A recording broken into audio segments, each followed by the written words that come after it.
Late night, Iain Lee on Talk Radio. We have ways of making you talk. That's really tight. You know, we worked a long time on that. Yeah, hell, it really should be that tight. Let's try it again. Elvis, he's a hero, he's a superstar. And I hear that Paul McCartney drives a Rolls-Royce car. And Dylan sings for millions, and I just sing for free. Oh, everybody's making it big but me. Oh, everybody's making it big but me. Everybody's making it. Everybody's making it big but me. Everybody's making it. Neil Diamond sings for diamonds. Here's old rhinestone me. Oh, everybody's making it big but me.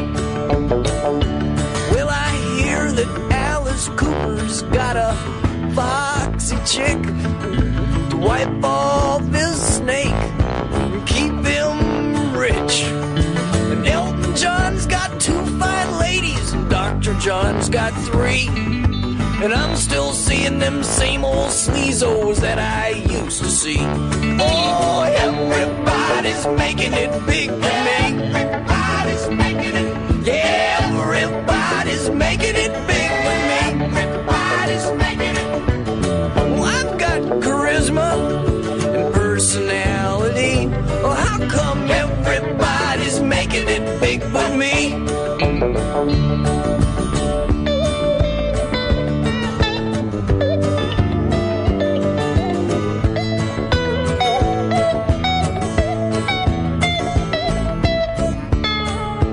What's wrong with that? I don't see nothing wrong with it, Rick. Well, I paint my face with glitter, just like Bowie does. And I wear the same mascara that Mick Jagger does. And I even put some lipstick on that just hurt my dad and mom. And everybody's making it big but me.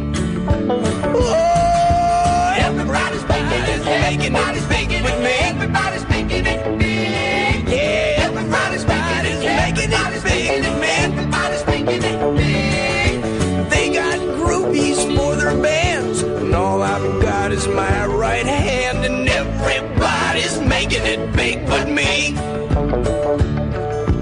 Everybody's making it. Everybody's making it big. Everybody's making it. Everybody's making it big. Everybody's making it. Everybody's making it big. Everybody's making it big but me. Yes. So Dennis Locorriere from Dr. Hook is going to come on later on. About 12:30, maybe, something like that. We don't know. He said, call me late. So we said, all right, we'll call you late. It's 12:30, late enough. I don't know what he's doing up at that time of night. I don't know what anybody is doing up at that time of night. I don't know what I'm doing up at that time of night. We have a new Film Ring film. We have 2 new Film Ring films because there's a film that my sister told me about ages ago and I forgot to watch it. And then someone recommended it again today and I started watching it and straight away I thought, oh yeah, we'll have that. But I've set the wheels in motion for one, and then we'll do the second one, which is a little bit more light-hearted. So the Film Ring film is Holy Hell. It's on Netflix, right? It's about a cult, and it starts off quite humorous and quite light-hearted. In that this cult leader, Michel is his name, is very camp. French, Spanish, something like that, I don't know. You don't really know. Very camp and runs around in Speedos a lot. And oh, what a surprise! The cult consists primarily of beautiful young boys from about 17 upwards. And I watched it on, I was in Costa and I watched it. I watched the first 5 minutes. I thought, no, I'm not going to like this. This is going to be rubbish. So I went and watched something else, and then I came back. I thought, I'll give it another 5 minutes. I'm so glad I did. I'm so glad I did. Now, some of you, like Adrian, are I knew what was going to happen 10 minutes into the film. All right, calm down. He hasn't got sympathy. Now, no spoilers yet, because we're going to talk about it on the show next week. He has no sympathy for the people in that film. I have nothing but huge sympathy for the majority of the people in that film. It starts off quite funny and quite charming, and a little bit weird, but nothing more. And I was in tears at the end. I was in absolute tears at the end. Because it gets a little bit heavy. Don't worry, the film after this one is going to be, it's going to be about, it's another documentary about a man buying a barbecue and there was someone's foot in it. Yeah, I know, but we're getting ahead of ourselves. Some of you know what film to which I refer. We are getting ahead of ourselves. So, the next film, hopefully, we'll get someone from the film on. I'm in talks with their people. Is Holy Hell, and it's on Netflix. It might be on other services as well. It's a very recent documentary, and I thought it was stunning. So we'll talk about it one day next week. I'll get a date to you as soon as I can. And hopefully we're going to get the guy that made it, and maybe I've asked if there are anybody else that was in the cult that would like to come on and talk about their experience, because it is incredible, right? And I'm not picking on Adrian, but he does. I think the smallest amount of critical thinking would have told people where things were heading. Yeah, no. Adrian also says he smashed up a cult once. Gosh. Sometimes people on Twitter do enough spout a load of rubbish. No, I don't feel that. Yet we all like to think that we are too clever to get sucked into a cult, but aren't we all just a few bad decisions? Not all of us, actually. Maybe some of us are too clever to be sucked up into a cult, but I think if anybody has got something lacking in their lives, whether it be parental love, maybe they were sexually abused, maybe I don't know what it would be, but it was a group of lost young people, sort of between 17 and 25, that thought they'd found something. They thought they'd found a family, and they thought they'd found a community, and they thought they'd found God, and they thought they'd found, spirituality, and, it is incredible. I'm not going to say any more about the film, but I'll mention it as the week goes, and as soon as I have a date for when we have someone on from the movie production, I'll let you know. So the film it's on Netflix. It's called Holy Hell. It's just been added today, I think. And don't watch it if you're offended. But there are loads of scenes, actually, of a camp muscular man in really, really small Speedos. I mean, it doesn't leave a lot to the imagination. So if that's not your thing, probably best to avoid it. Good evening, dear listener. This is Iain Lee. This is Talk Radio. It's a late-night phone-in show, unlike any other late-night phone-in show, in as much as I don't have an agenda. I certainly don't have a conscious agenda. We're all still feeling a little bit dicky. Nearly finished the show early yesterday because I had this recurring... would get waves of feeling sick and this kind of stomach bug. And I had it the day before, thinking back. And then Kath kind of said she felt poorly towards the end of the show. And then I mentioned it on Twitter. My kids have had it. Dennis Locorriere from Dr. Hooker's had it. Loads of you said, oh, yeah, I've had that. And it's weird. It's sort of it's the gut, and it's just kind of fluttery a little bit. And sometimes I feel a bit sick and get a bit hot and sweaty, and then it subsides. But it just feels, and I feel like I want to do a really big burp. And as you know, medically, I am unable to burp. Still campaigning to get that blue badge. Apparently it's not considered big disability. Well, you try and live in with it. And I went home last night. Oh, God, I was in agony. I was in agony last night. And I was just thinking, please, I just need to get home. Oh, I just need to get home. To get home, I drive along the M4.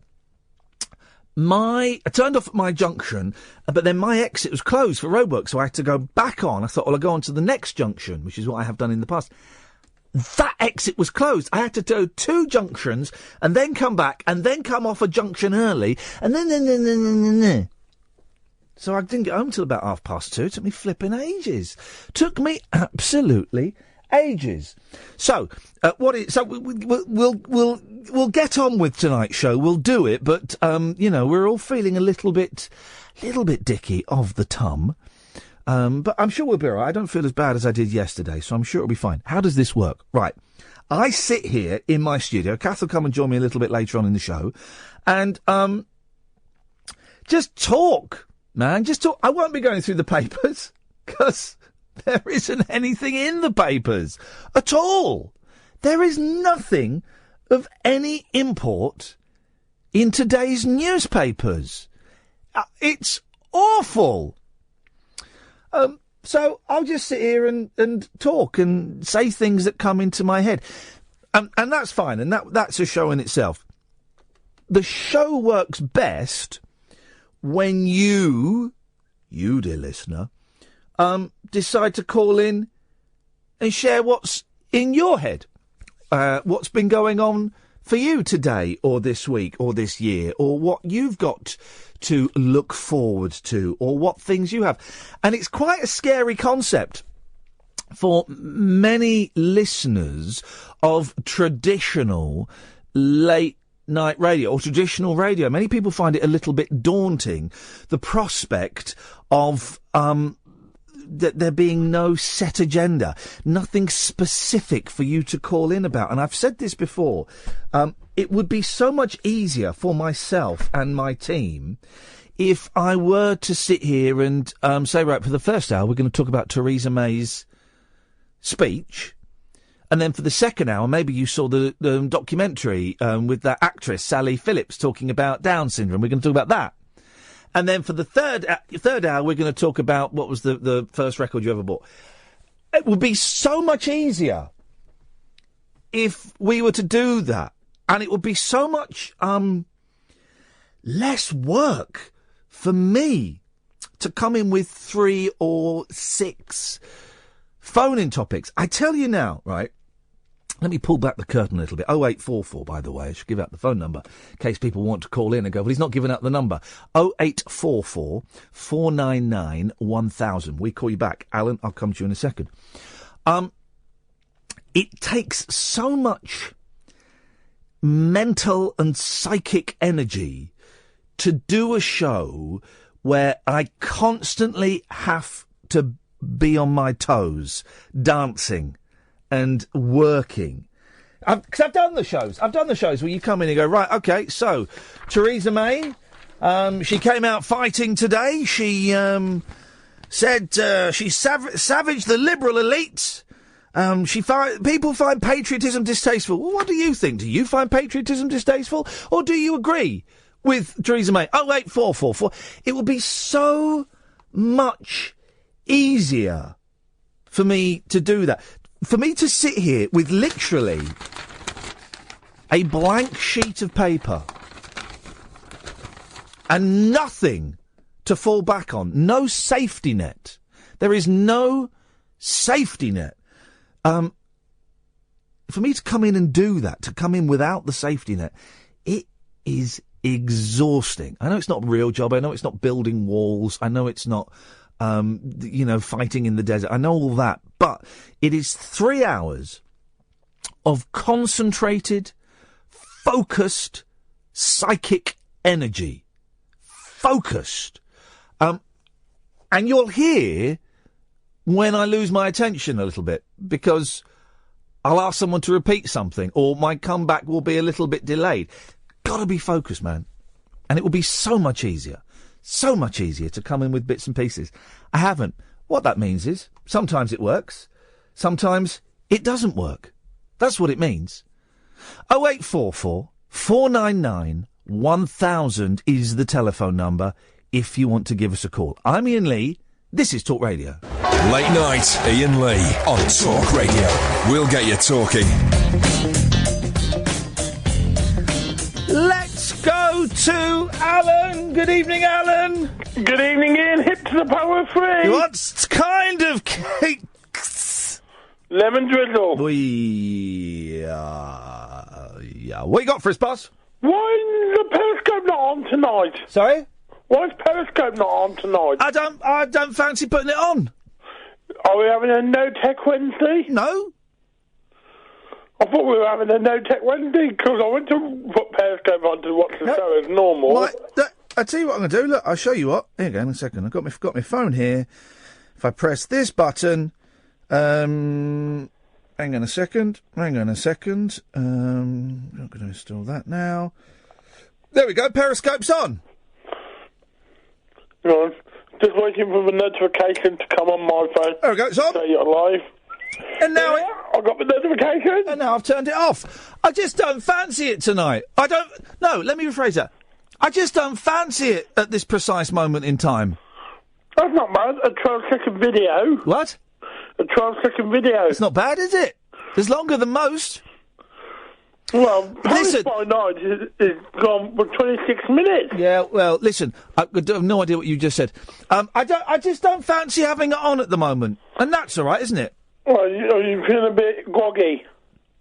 Someone has told the guys at Talk Radio how to change the DAB info, right? Because it's never changed. What, Lino? What have you been up to today, Alan? Nothing much. Just been helping me mum put the washing away. Yep.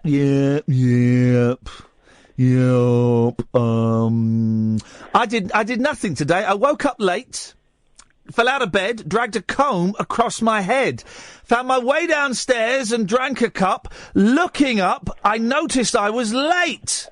Oh dear. Grabbed my coat, grabbed my hat, and made the bus, Alan, in seconds flat. Blimey. Made my way upstairs and had a smoke. Somebody spoke and I went into a dream. Oh, blimey. And then I went and sat in Costa all afternoon. And watching Holy Hell. Watching Holy Hell. I should warn you, there is a brief bit in the film where they show some homosexual pornography. Oh dear. Oh dear. And it's a little bit embarrassing when you're sat watching it in a coffee shop just as the schools are coming out and the coffee shop's full of school kids. Oh dear. I was trying to shrink that box. I think that's what he was trying to do as well. I was trying to shrink that box, that screen, and it got awkward.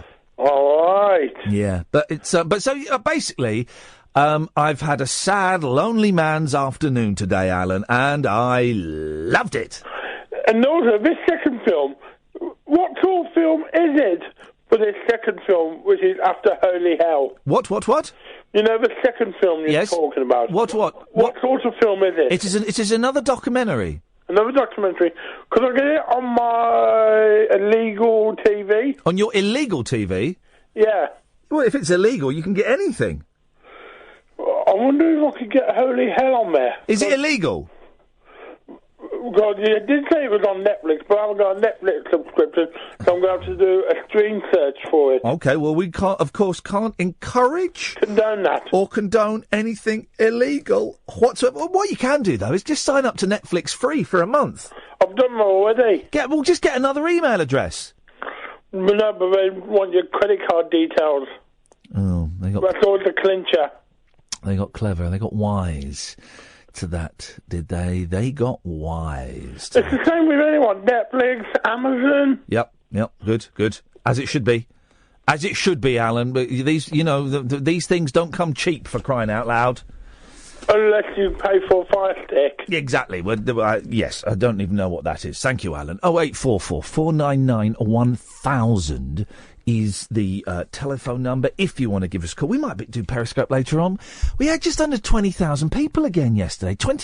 19,500 on Monday, 19,800 yesterday. So if it's going so well, why not stop it mid-flow? That's what I think. What do you think, Andy? It's that weird moment when I touch the screen and I don't think they hear me. Andy! Ian. Yes, Andy. Apropos nothing, for some reason last night I was just sort of sitting in bed and the name of an English comedian about whom we hear nothing anymore popped into my head. Marty Feldman. Well, he's dead. Yeah, he's dead. And he's one of these guys that for some reason you never hear about anything, and there's no repeats on the TV. There's nothing about him. Hang on a minute. About 7 or 8 years ago, I filmed a 7 or 8 minute short film about Marty Feldman for a BBC television series called, it was something like the Comedy Map of Great Britain or something. Really? And it would find places that were connected to comedians. So I went to Margate to, there's a theme park there called Pleasure World or something, and it's just reopened, I think, either this year or last year. At the time, it was closed down. Okay. And Marty Feldman used to work there with another famous actor who I don't know the actor's name, Alan Bradley, the guy that tried to kill Rita. Yeah, was it Bradshaw or Bradley? Bradley. The guy that was on Coronation Street? Yeah. Marty Feldman worked at this theme park with Alan Bradley from Coronation Street. So I got to interview Alan Bradley about Marty Feldman and drive a sports car around Margate. It was brilliant. Oh, my God. So, I'm aware of Marty Feldman. And here's the thing, right? Marty Feldman, for those you don't know, was a comedian, comic actor in the 60s and 70s. He went to the States where he had a few TV shows and did some movies. He had a thyroid problem that gave him some kind of large bulbous eyes that looked in opposite directions. Graves' disease, I think. Was that what it was? Right. And apparently they attributed his bulging eyes to some botched operation to fix it, which meant his eyes ended up pointing in different directions as well. I got to watch a couple of documentaries about Marty Feldman that you couldn't see anywhere. They pulled them out of the BBC archives. And one I wish I'd kept.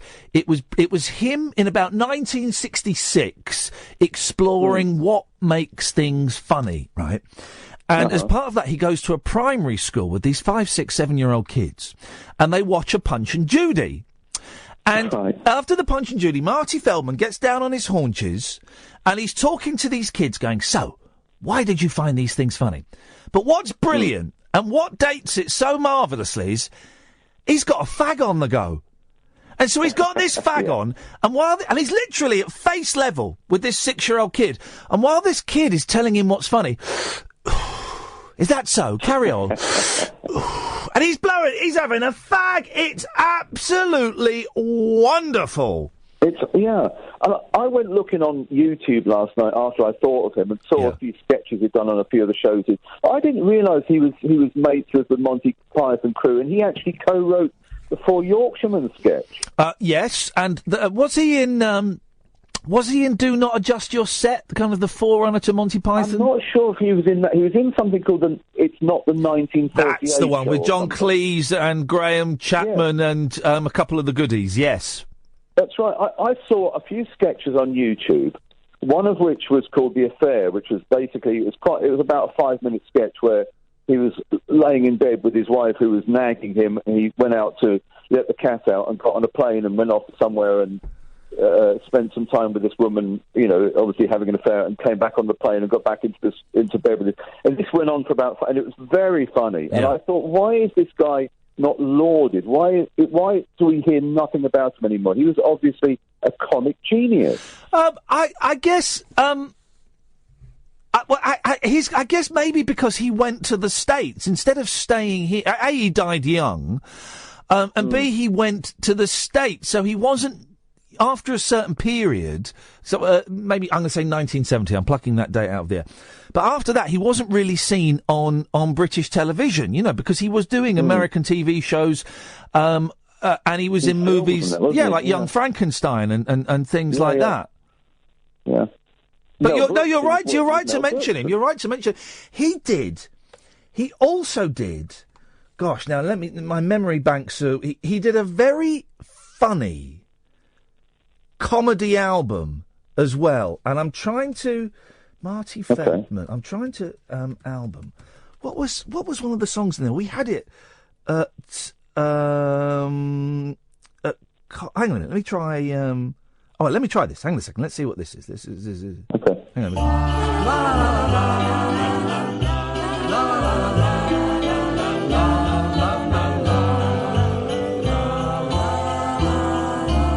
Mother's feeling fragile in the bathroom. Daddy's sleeping drunkenly upstairs.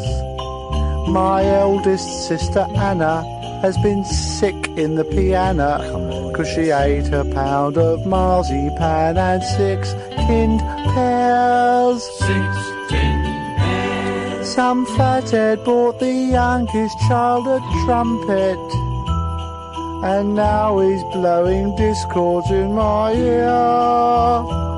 What I spent on my wife's present could have bought Mornington Crescent.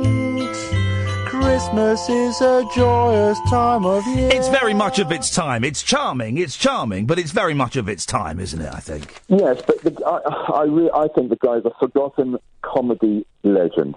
Andy, his name has been mentioned. That I genuinely believe that creates a little bit of energy in the cosmos, and it has been passed out. And who knows, Andy? It's well worth having a look, Marty Feldman. So maybe some people tomorrow will be falling down the rabbit hole and having a cheeky little look at Marty Feldman. 0844 499 1000. Dom, then Pat, and then it could be you. This is Talk Radio. Late night, Iain Lee on Talk Radio. We have ways of making you talk. 0844 499 1000. Yes, Dom, good evening. Hi, Ian, how you doing? I'm okay, thank you, Dom. What you got for us?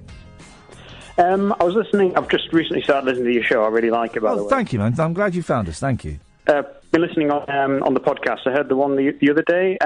You're talking about, people, yourself included, are kind of addicted to smartphones and things like that. Oh, yeah, it's terrible. I mean, I'm definitely a little bit addicted to my smartphone, but I think more specifically, I've kind of got, an addiction to kind of being entertained all the time. Yeah. How explain that. How does that work? I'm washing the dishes, I'll put on a podcast. I'm walking somewhere, I'll put on a podcast. Or, I'm always... Do you know what I mean? I can't... The inability to be surrounded by silence and your own thoughts. Yeah, definitely. And that's... it would be nice to sort of... I do it sometimes. More often than not, I'm always... I'll just whack on something to listen to. Yeah. Oh, I'm the same. I fall asleep with the radio on. I have to have the radio or a CD on in the car. I have to have noise. And do you know what? Actually, I meditate sometimes. I haven't meditated for a couple of weeks. I'm going to have a good old meditation session for the nation tomorrow. Why do you think that is for you, Dom? Why do you think you're in that situation? I think it's something that is useful when you are. Well, for me, when I'm feeling a little bit down.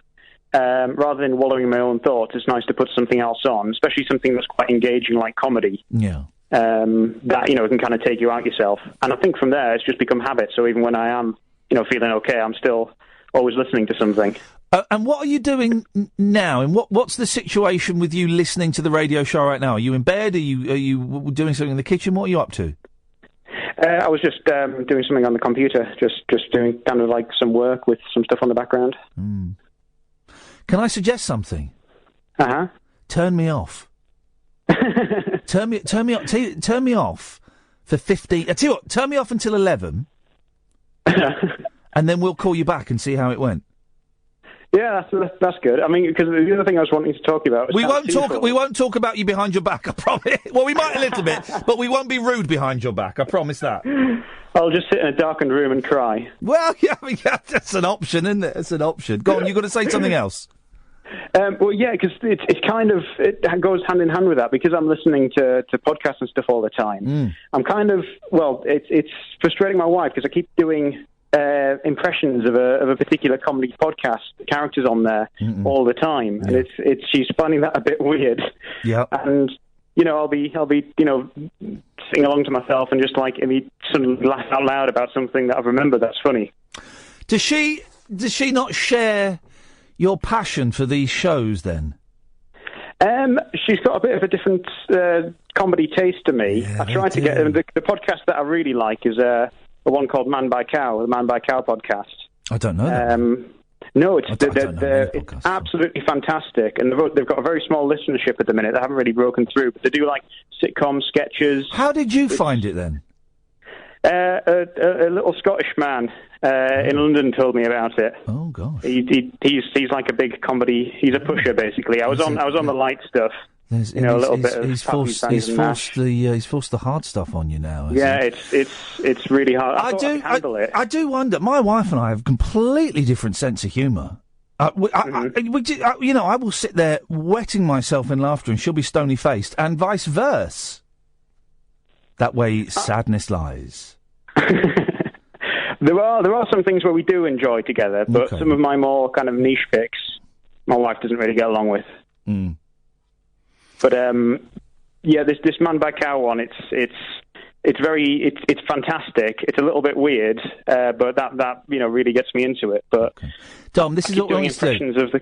I want you to, that? for the next 25 minutes, switch me off, Dead Man. Right. As a vague Beatles reference. Switch me off, and don't put anything else on to fill the silence. Okay. And we'll give you a call at 11 o'clock. Right. You sound really nervous at the prospect of that. Well, am I allowed to do the washing up, or do I just have to sit and meditate? That's a really good question. Sit and meditate. Just sit with yourself for 25 minutes. 25 minutes. I tell you what. So we've got 25 minutes. You can have 15 minutes of doing something mundane, like the washing up.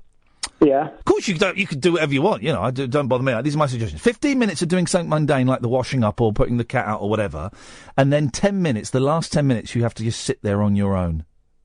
Okay, I'll give it a go. Does that sound doable? Yeah. Okay. All right. And so switch. Have you switched off now? You switched everything off? Well, I'm obviously still on the phone, but everything else is off. Okay. All right. We'll speak to you after 11. Good luck. All right. Cheers. Bye. He's going to go nuts. I don't know where he's from, but I suspect there might be a murder in his region later on. Oh, dearie me. Oh, dear. Oh, God. Adrian's upset about people speaking nonsense. Why? Let people speak nonsense. Just okay, you guessed what was going to happen in that film. Well done. You had no sympathy for anybody involved in that film, even though it gets very, very grim. And Howard Hughes' show causes whooping cough. Okay, brilliant. Jesus, some people. I love Howard's show. If you've not heard Howard Hughes, Sunday nights at 10 o'clock, it is the most perfect. And Pat and Dolly, I will come to. Montreal, a city of course, famously, I was kissed in the Montreals by Angelina Jolie. If you've not heard Howard's show, it's absolutely brilliant. Sunday nights, 10 o'clock. Some may call it the Bullshine Show. I wouldn't be so cruel. Oh, no, hang on. It was me that came up with that name. He talks all kinds of stuff, conspiracy theories and ghosts and UFOs and time travel and all kinds of stuff. And the great thing is, if he's got a guest on that you find a bit boring, come back in 20 minutes because he'll have another one on that will drive you round the bend. It's brilliant. It really is. And it's perfect way to end the weekend. Sunday nights, I always thought, who wants... Sunday night, imagine 11 o'clock, half 11 at night, you're talking about black cab drivers. Or you're talking about immigrants. Or you're talking about Syria. 11:30 on a Sunday night. Are you nuts? I want to hear fruitcakes talking about going to haunted airports and never seeing a ghost plane. That's what I want to hear. Perfect way to end the weekend and start the new week. Fruitcakes. 0844 499 1000. Pat, then Dolly, and we'll catch up with our silent man in a little bit. The wild man of late night radio is back. Iain Lee on Talk Radio. We have ways of making you talk. I don't know what's going on Twitter tonight. Oh dear. I'm gonna have a big muting in during the news, I think. 0844 499 1000. I'm Iain Lee. This is Talk Radio. It's a show where people come on and talk about anything. It's interesting, isn't it? The last caller was saying that he has to be around noise, and I get that. I fall asleep with the radio on, and last night I was listening to a Rolling Stones documentary from, I think, about 1975 or 6. And I listened. I listened to the end of it on my phone as I walked from the car to my home, and it was a very strange documentary. It was about their new album at the time, and I've looked up what it is. It isn't Goat's Head Soup. It's not. It's only Rock and Roll. It's the one after that. And they were playing tracks from it. Well, this is a new album. It sounded like the worst record ever made. And I'm not a huge Rolling Stones fan. I've since looked it up on Wikipedia. I can't remember what it's called. I do apologise. But it apparently it was the start of the downturn in their strength as an albums band. But the hit single for you Stones fans was "Daddy, you're a fool to cry, and it makes me wonder why." And it had an awful cod reggae song on there. It had an awful cod blues song. It was awful. And they're talking about it. The Stones in 1975, 76, whenever it was, they're talking about it as though it's the greatest thing ever made. Black and Blue, was it? Is that what it was called? It was awful. The poster, I was reading about it, you're right, the advertising campaign for Black and Blue was, I think, a woman tied up, covered in bruises, and it was the line was something like, "I go black and blue for Mick Jagger." Memory Motel, that was one of the songs. It was awful, but fascinating listening. Fascinating listening. Who's this on Twitter? Ain't it funny that Iain Lee mutes and blocks people, yet claims he's open to anything you want to talk about? He really is a tool. Yeah, on Twitter I mute and block people, but the people that I mute and block, Are You the Farmer, are welcome to call in. That's a different thing, dude. That's a different thing. Yeah. I mute and block people on Twitter. I'm allowed to do that, aren't I? I think so. You're welcome to call in, though, dude. You won't. Pat!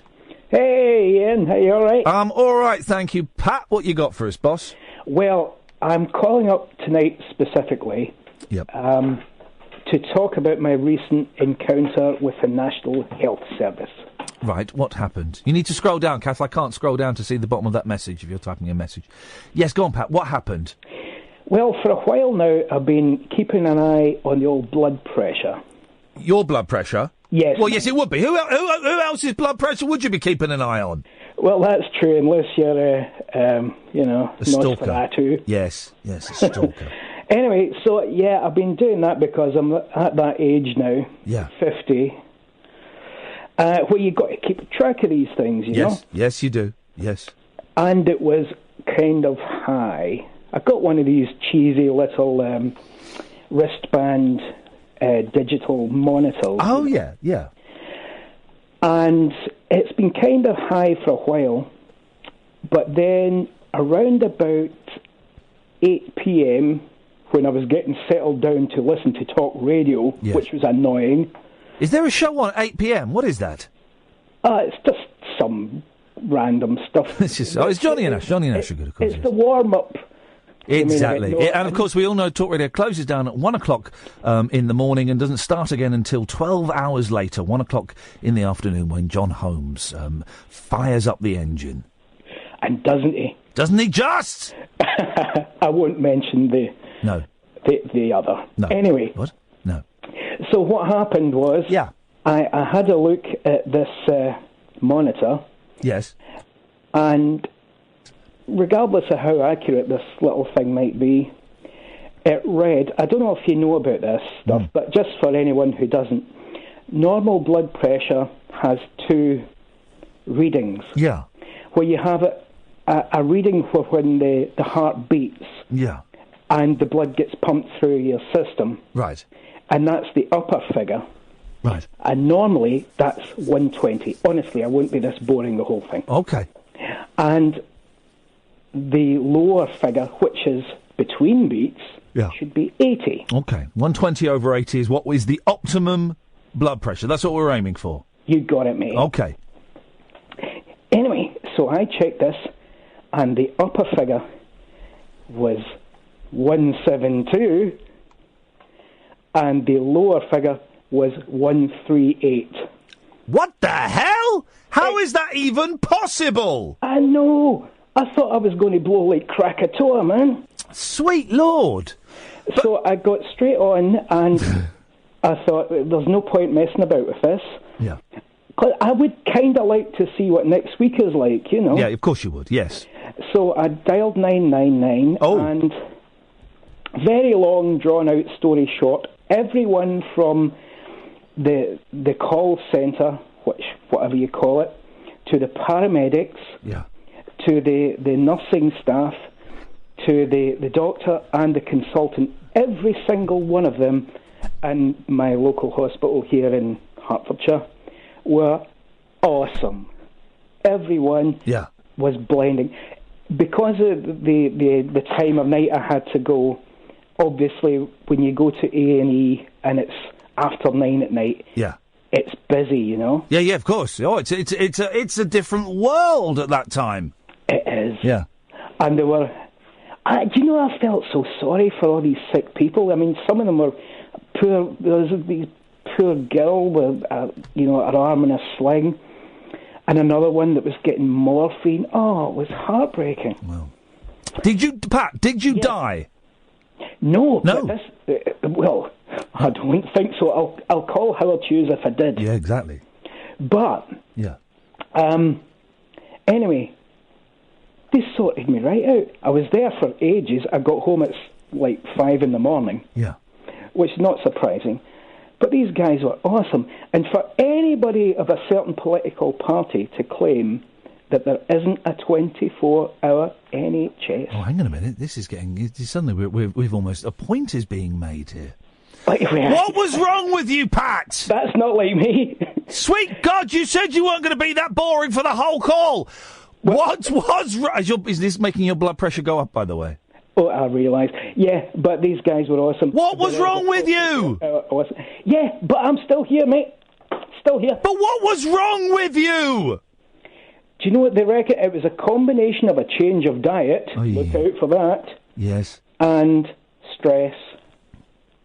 Well, it was probably stress will give you high blood pressure. Yeah. Yeah. That much I knew. Thank you, Pat. I don't know. Let's go to Montreal, Canada. And Dolly. Good evening, Dolly. Good evening. How's things going over there? It's going great. Fantastic. What are you doing in French Canada? I'm listening to Ian's show, actually. Okay. So, but I'm a current listener, so I thought, hey, I'd call. Hey, that's very exciting. And what do you? I'm assuming you live in Canada.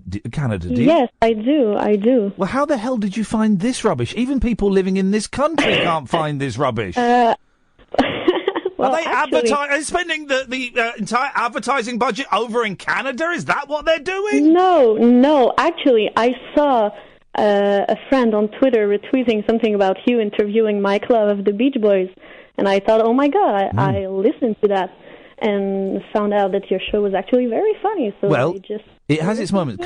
Dolly, can you do me a favour? Can you say my name again, please?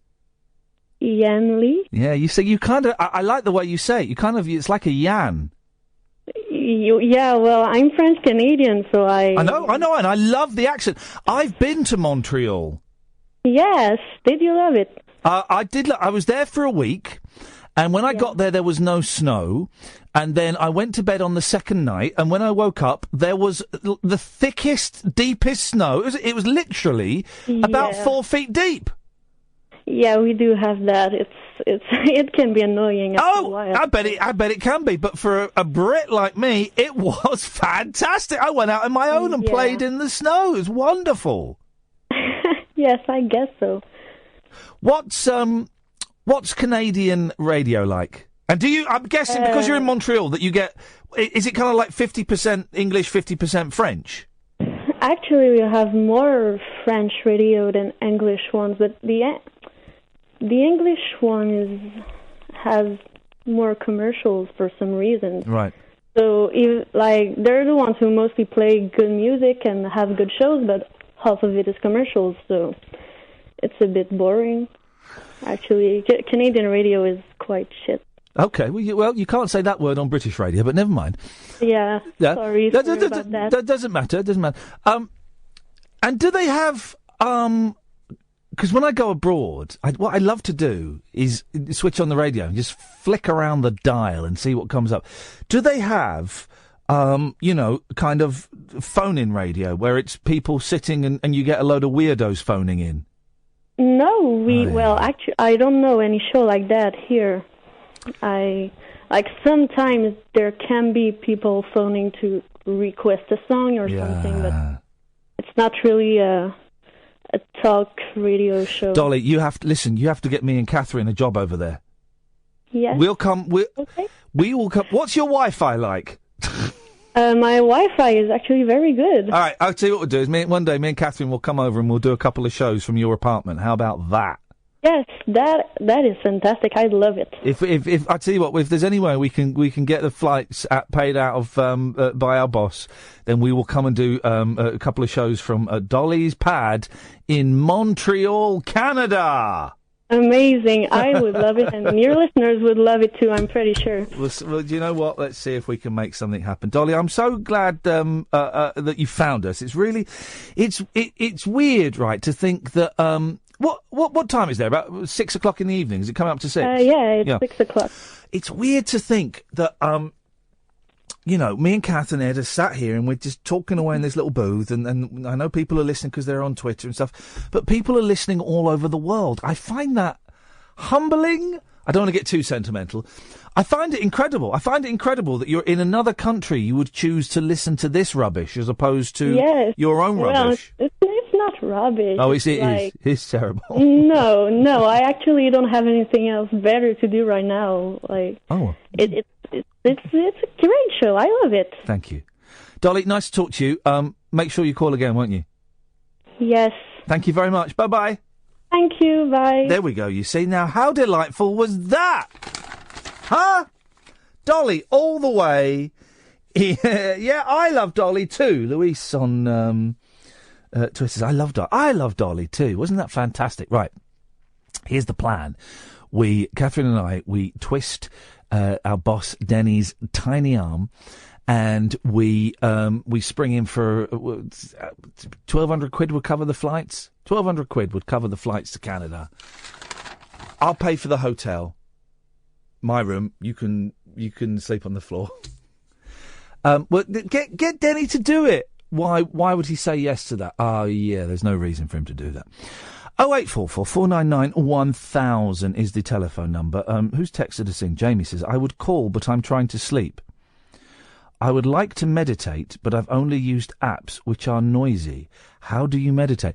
Well, there's the Headspace app I used to use. I haven't done that for a while, actually. Headspace is good. You get like 5 minutes, then it builds up to 10 minutes, then it builds up to 20 minutes, and it's not that noisy.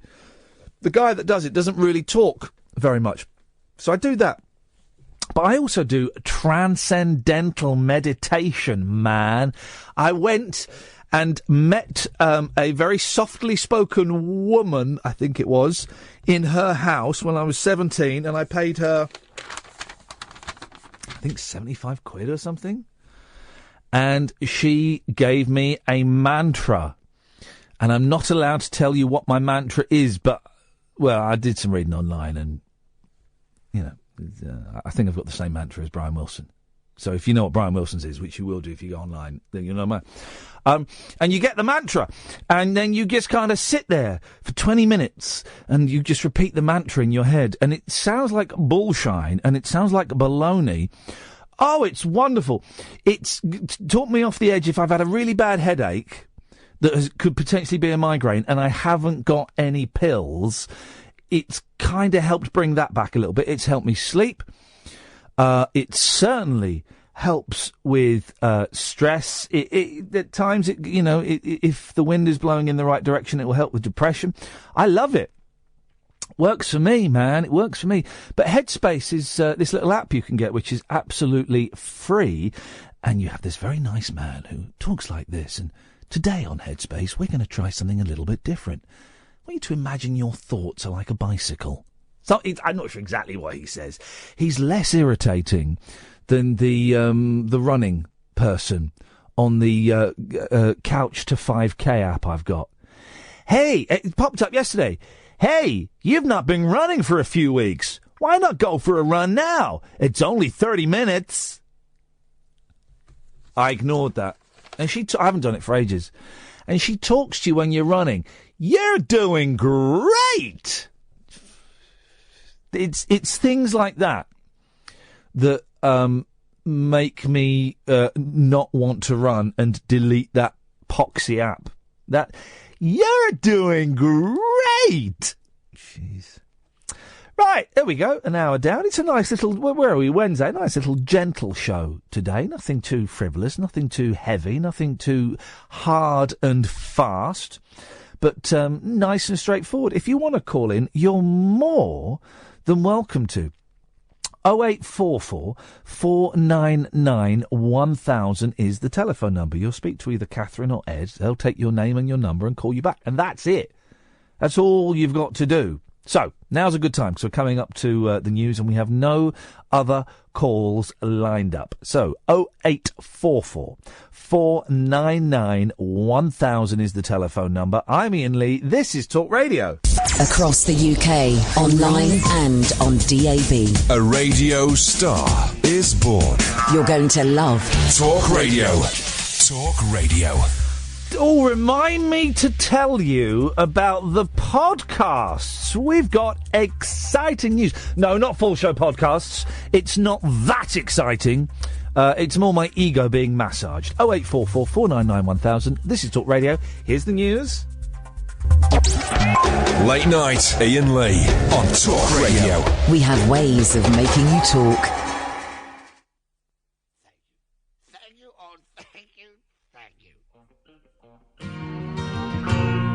Thank you. I'm not a bad person. I know. I don't drink and I don't kill. I got no evil habits and I probably never will. I don't sing like Elvis Presley. I can't dance like Fred Astaire. But there's one thing in my favor. What? I'm a millionaire. That's beautiful. And I got more money than a horse has hairs. 'Cause my rich old uncle died and answered all my prayers. But having all this money is gonna bring me down. If you ain't with me, honey, to help me spread it around. I could get myself a nose job. I could diet for a year.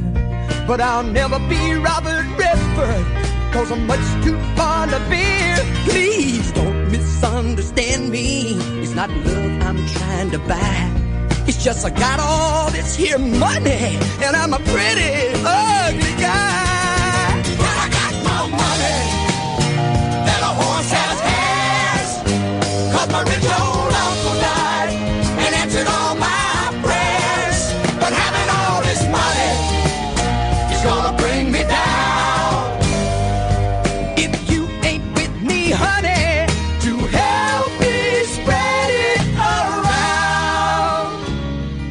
I don't mind if you love me for my money. If you love me for whatever else I got. accepting all this stuff. I'm alone in Fort Knox. I don't guess I'm doing all that hard, but I got more money than a horse has gas. 'Cause my rich old uncle died and answered all my prayers. But having all this money is gonna bring me down. If you ain't with me, honey, to help me spread it around.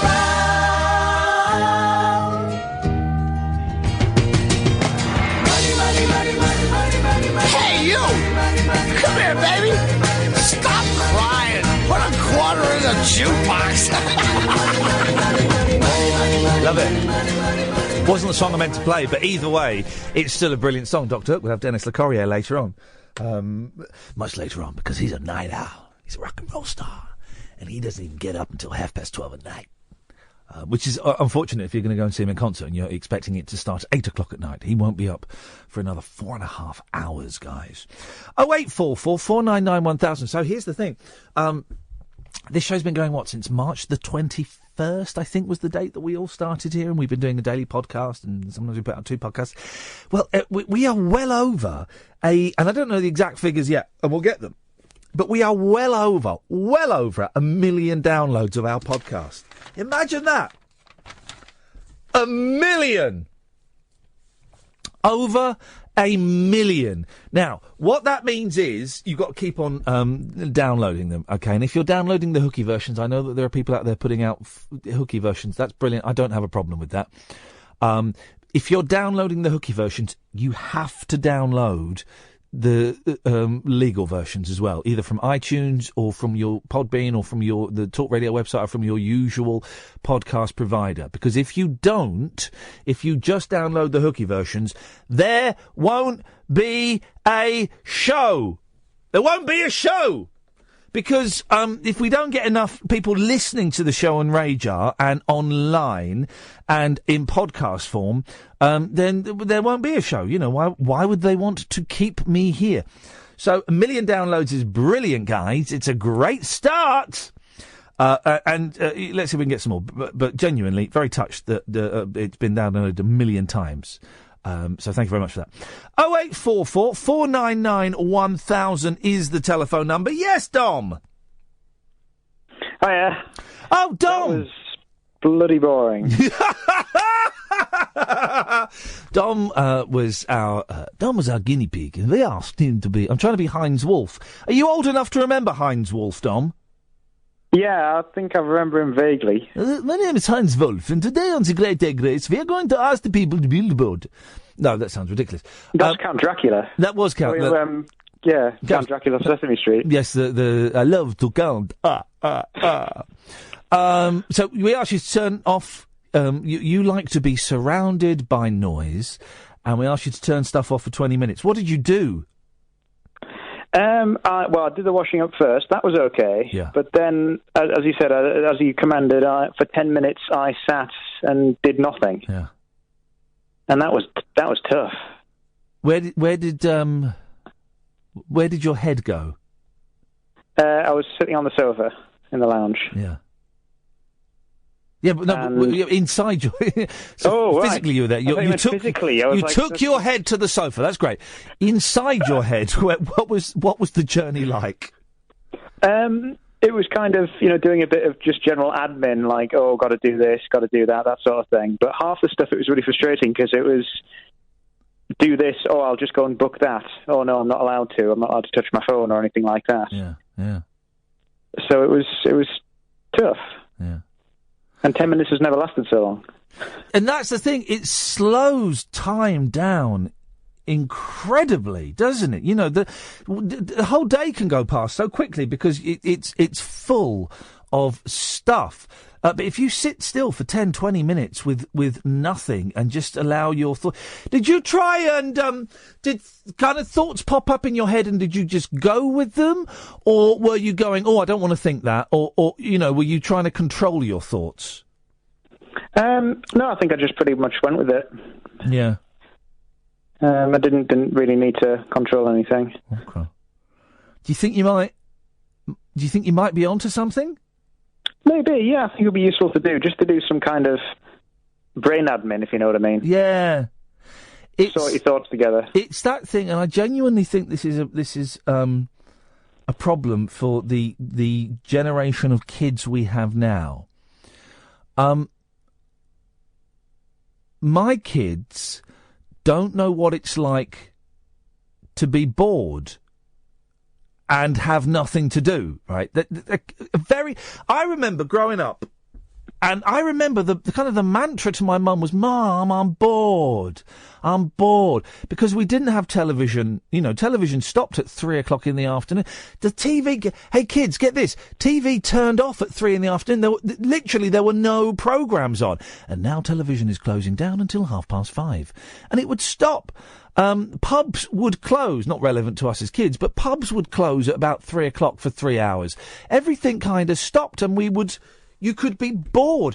But now, Dom, there's not time to get bored. People say I'm bored, but they'll have the TV on and their phone on and maybe even a laptop on their laps. I've done that. I've been in that place where I've had 3 screens going at once, and I've caught myself going, what the hell am I doing? Yeah, I mean, it's just so easy to have a flick through Facebook or Twitter. Yeah, of course. And I did consider live tweeting my 10 minutes of silence. Oh, Dom! I thought that was against that would have been the spirit of it. That was against the spirit of it. Well done. The thing, and because I'm not really on Facebook. Okay, I don't really do Facebook. I have a personal Facebook profile, but it's private. I have about 8 friends on there. One's Kath, one is a couple of other friends, but I don't post on there, excuse me, and I don't use it to put up pictures of things or really keep tabs on anything. I only have that account so that I can run the Iain Lee Facebook page and a couple of geeky music Facebook pages. But I don't use Facebook in the way that I suspect the majority of Facebook users do. So I don't really have a problem with that. For me, the thing is Twitter. And it is like being in an abusive relationship. You know, that weird phenomenon that people struggle to understand and struggle to explain, that it ties in with this cult film that I watched today, Holy Hell. But if you're in an abusive relationship and you can speak to a battered partner, a man or a woman that's got bruises and whatever, and someone says, well, why don't you leave her? Why don't you leave him? Oh, but she loves me so much and I love her. But they've just pushed you down the stairs and battered you. And not to demean that, I kind of feel that is transferable to Twitter. Twitter is for me personally is generally abusive and is unpleasant, but I love it so much, and sometimes Twitter can be so kind to me, Dom, that I have to keep going back. Yeah, I mean, I think that's definitely the experience of a lot of people with, you know, a certain public profile. I've recently transitioned from Twitter, using it, you know, I'm basically using Facebook like Twitter now, because I found the 140 character limit just so difficult to actually say anything. It's pointless, and I've said this before, and I mean this sincerely, I think, if I didn't have to promote a new radio show on a new radio station, or if I didn't have CDs to sell or live shows to sell, I would delete Twitter. I would love to delete Twitter and wipe my hands of it, and I can't. Maybe I can, Dom, and maybe I choose not to. Perhaps that's it. Perhaps I could walk away from Twitter, but I choose not to. I'm never sure how effective Twitter is as a marketing tool. Do you know what? I just had a little when I said maybe I can walk away from Twitter, but I choose not to. I had a little flicker of excitement in my stomach. Just a little flicker. I might be onto something there. We'll see. Dom, thank you for being such a good sport, and who knows where that might lead. It might not lead to anywhere, and that's all valid, but I appreciate you having a go, mate. Thank you. Cheers. Thanks very much. Cheers, Dom. Thank you very much indeed. A little... Oh, you little liar. Oh, you little liar. Oh, do you remember that, Cannon Boy? Oh, you little liar. Oh, you got me right on the nipples, Tommy. Do you remember that? He'd flick his braces. Oh, you got me right on the nipples, Tommy. Oh, you little liar. You little liar. They made a film, didn't they, Cannon and Ball? The Boys in Blue. I don't think I've ever seen it, but if there was a cinema that was to say, Saturday evening, 7:00, we're going to show The Boys in Blue, the Cannon and Ball movie, you'd see me there. Oh, I'd be there. As long as it's like £6, something like that. I'd go and see... Can we arrange that? Can we arrange a screening of the Cannon and Ball movie, The Boys in Blue? Oh, you little liar. Oh, you piggin'. He'd say piggin', wouldn't he? Oh, got me in the piggin' nibbles. I would do that. Maybe okay. Would anyone else come? Kath and Ed are looking down at their screens. Okay, this is what we're going to do. I think it's a terrible film. We'll try and find a cinema and arrange a screening of the Cannon and Ball movie, Boys in Blue, and we'll invite Cannon and Ball along for a Q&A afterwards. Boom! No, I don't know if we could do that. 0844 499 1000. This is Talk Radio. Uncut after-hours conversation for the up-all-night generation. Late night Iain Lee on Talk Radio. We have ways of making you talk.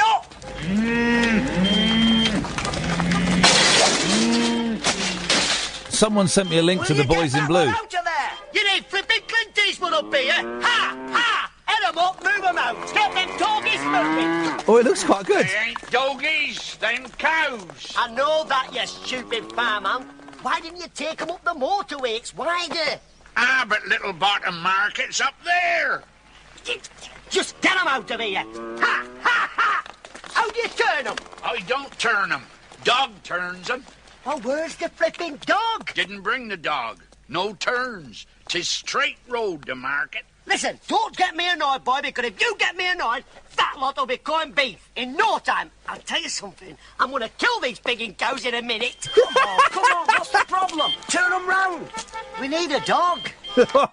Actually, I'm going to kill these pigging cows in a minute. It sounds all right, that. Oh, well, that's my tomorrow. Sorted. 0844 499 1000 is the phone number. Hannah, Jonathan, stay there. Let's go to Kyle. Evening, Kyle. Evening, you all right? I'm all right. What you got for us, boss? Well, I was going to say, from that clip you just played, have you ever taken someone up the motorway? Have I ever taken someone up the motorway? Yeah. What do you mean? Well, it was a vague attempt at humour. So explain. I don't want to, but what I will tell you is that the video shop behind my house had in the days we could rent VHS, had a copy of The Boys in Blue, since Bobby was from Rochdale. Yeah. Used to have a nightclub in the town, Braces. Oh, blimey, Braces, fantastic. Yeah, and it was a signed, the video cover was signed, and if you got it out from the shop, they always used to give you a photocopy of the cover, didn't they? On the they did. Yeah, in the olden days. Yes, that's true. Yeah, so there you go, Bobby Ball. I tell you what we'll do. Let's get Bobby Ball on the show, Catherine. Let's get Bobby Ball. I want Bobby Ball on my show. That is what we're going to... Don't do it. Don't say it in a Jimmy Savile voice. We're going to get Bobby Ball on the show. That's what we're going to do. And then we can have a screening of Boys in Blue. How's about them apples? My friend as well once had a wee in a cubicle next to him. Cubicle or urinal stall? A urinal stall. Oh, okay, yeah. And Bobby looked at me, mate, and went, "All right, cocker." Yeah. And he was telling that story. Bet he's hung like a horse, Bobby Ball. Do you think? I wouldn't be surprised. The little ones often are. Well, you reminded me as well about my favourite joke. I think I know what your favourite joke is. Okay. The one is about, I can't come into work today. No, that's not my favourite joke. My favourite joke is, can I use your dictaphone? No, use your, okay. Use your finger like everyone else. That's my favourite joke. But the one about why I can't come into work is a good joke. I can't come into work today, boss. Why not? I'm sick. What's wrong with you? Well, I'm in bed with my sister. Do you know what? I thought you were going to edit that for the Periscope people. There's no Periscope. Oh. There's no people. Oh. I mean, it's slightly censored. It can be delivered with a little bit more of a sweary flourish, but, that kind of, That does the job. Go on, so what's yours then? Well, it reminded me, because when you were talking about being bored, and I'm rubbish at telling jokes, but that little kid walking around in circles, and he says, Mum, I'm bored. And she went, shut it, or now you're foot to the floor. Oy! But then when you deconstruct that and you analyse a child, what is he, 7? A 7-year-old child with his foot nails to the floor, but it's such a long nail, right, that there's still a gap between the head of the nail and the shoe. If I'm assuming he's wearing a shoe, he may not be in your image, but there's enough gap that he can spin the foot around. Well, in fairness, my brother was 6 when I did it to him, and he didn't complain. Yeah. So, but imagine, right, that there was a news report about a parent that had actually done that. We'd want to lynch them up, wouldn't we? We'd want to string them up. Yeah. I'm not saying you should do it. I'm not advising it. No. But no, the other thing, the actual thing I rang for, which you always have a knack of doing, of coming up with great subjects, was a serious one. Was about the guy, the sleeping thing, and the meditation. I didn't believe it until about 2 years ago when I tried it. And the trick is apparently to concentrate on your breathing when you go into bed. Yeah. Oh, yeah. So what are you counting your breaths? Are you just noticing as you breathe out? What are you doing? So what I do is when I go to bed, is basically focus, and you just listen to your chest. God, it's weird. I can't describe it, but I think it was in a newspaper, and I was like, no, there's no way that's genuine. And I've tried it, and ever since, touch wood, I've been fine ever since. It's like I can just crisp straight off. Yeah, it's an interesting one, isn't it? We all get caught up in noise and sound and technology and bright lights and stuff, and some of the simple skills like how to fall asleep. We're kind of losing a little bit, and it's weird. But yeah, meditation's easy. People think that to meditate you have to imagine yourself standing on top of a hill and you can see out to the rolling mists. That you can do it that way, and you can get guided meditations, or like you say, you can just follow your breath. You can count your breath. You know, every time you breathe in, you count 1 up till 10, and then you keep repeating that. There's loads of little tricks you can do that help your mind switch off. Yeah, because that thing because most people go to bed and they're either worrying about what's happened that day, or they're worrying about a meeting tomorrow. Or they're having filthy sex. Oh, wait, I don't do that. No. Sorry. No. I saw it in a film once. Oh. It's a good film. Thank you, Kyle. All right, no worries. Touchy bye. 0844 499 1000. Yes, Hannah. Hello. What kind of cake? What kind of cake? Lemon drizzle is the theme for tonight. Oh. Anyway, I'm dying for a pee. Well, thanks so much for sharing that with us. Why don't you go and have one? Well, I can't because I'm driving, and I want to know how I can purchase a shiwi. You have to go back to 1997 when they were a thing, and get one, or just get a plastic bag. Oh. Just get a plastic bag and a funnel. Here we go. This is what you do. This is for women, right? So you get a funnel like you get for oil in your car, and you get a plastic bag, and you sellotape the plastic bag to the end of the funnel, and you get the big bit, and you sit on it, and then you just whittle through that. There you go. Sorted. How glamorous. It's like a non-invasive catheter. Or get catheterised. That's another thing. That's what they do to astronauts. They have a catheter. Do they? Yeah. I thought they peed in a little tank thing. A tank thing? Well, how could you pee in a tank? They either wear nappies or they wear a catheter. It's one of the two. All right. I know my space travel. Space is why I don't want to be an astronaut. It's not as glamorous as you think. And also, their bones thin while they're up in space. Yeah, they shrink, don't they? No. Oh. They stretch when they're in space because there's no gravity, so they stretch, but their bones thin, and then when they come back to Earth, they shrink. Yeah, because that Tim guy said he shrunk. Yeah, I don't know if I believe him. Oh. I think he says a lot of stuff for effect. Yeah. Yeah, I think that'll be the case. Anyway, are you feeling better? I've still got stomachache. I've still got this stomachache, and I've got the kids tomorrow, so it could be a long old day. I'll make them watch The Boys in Blue. That's what we'll do. Yeah, that's what we'll do.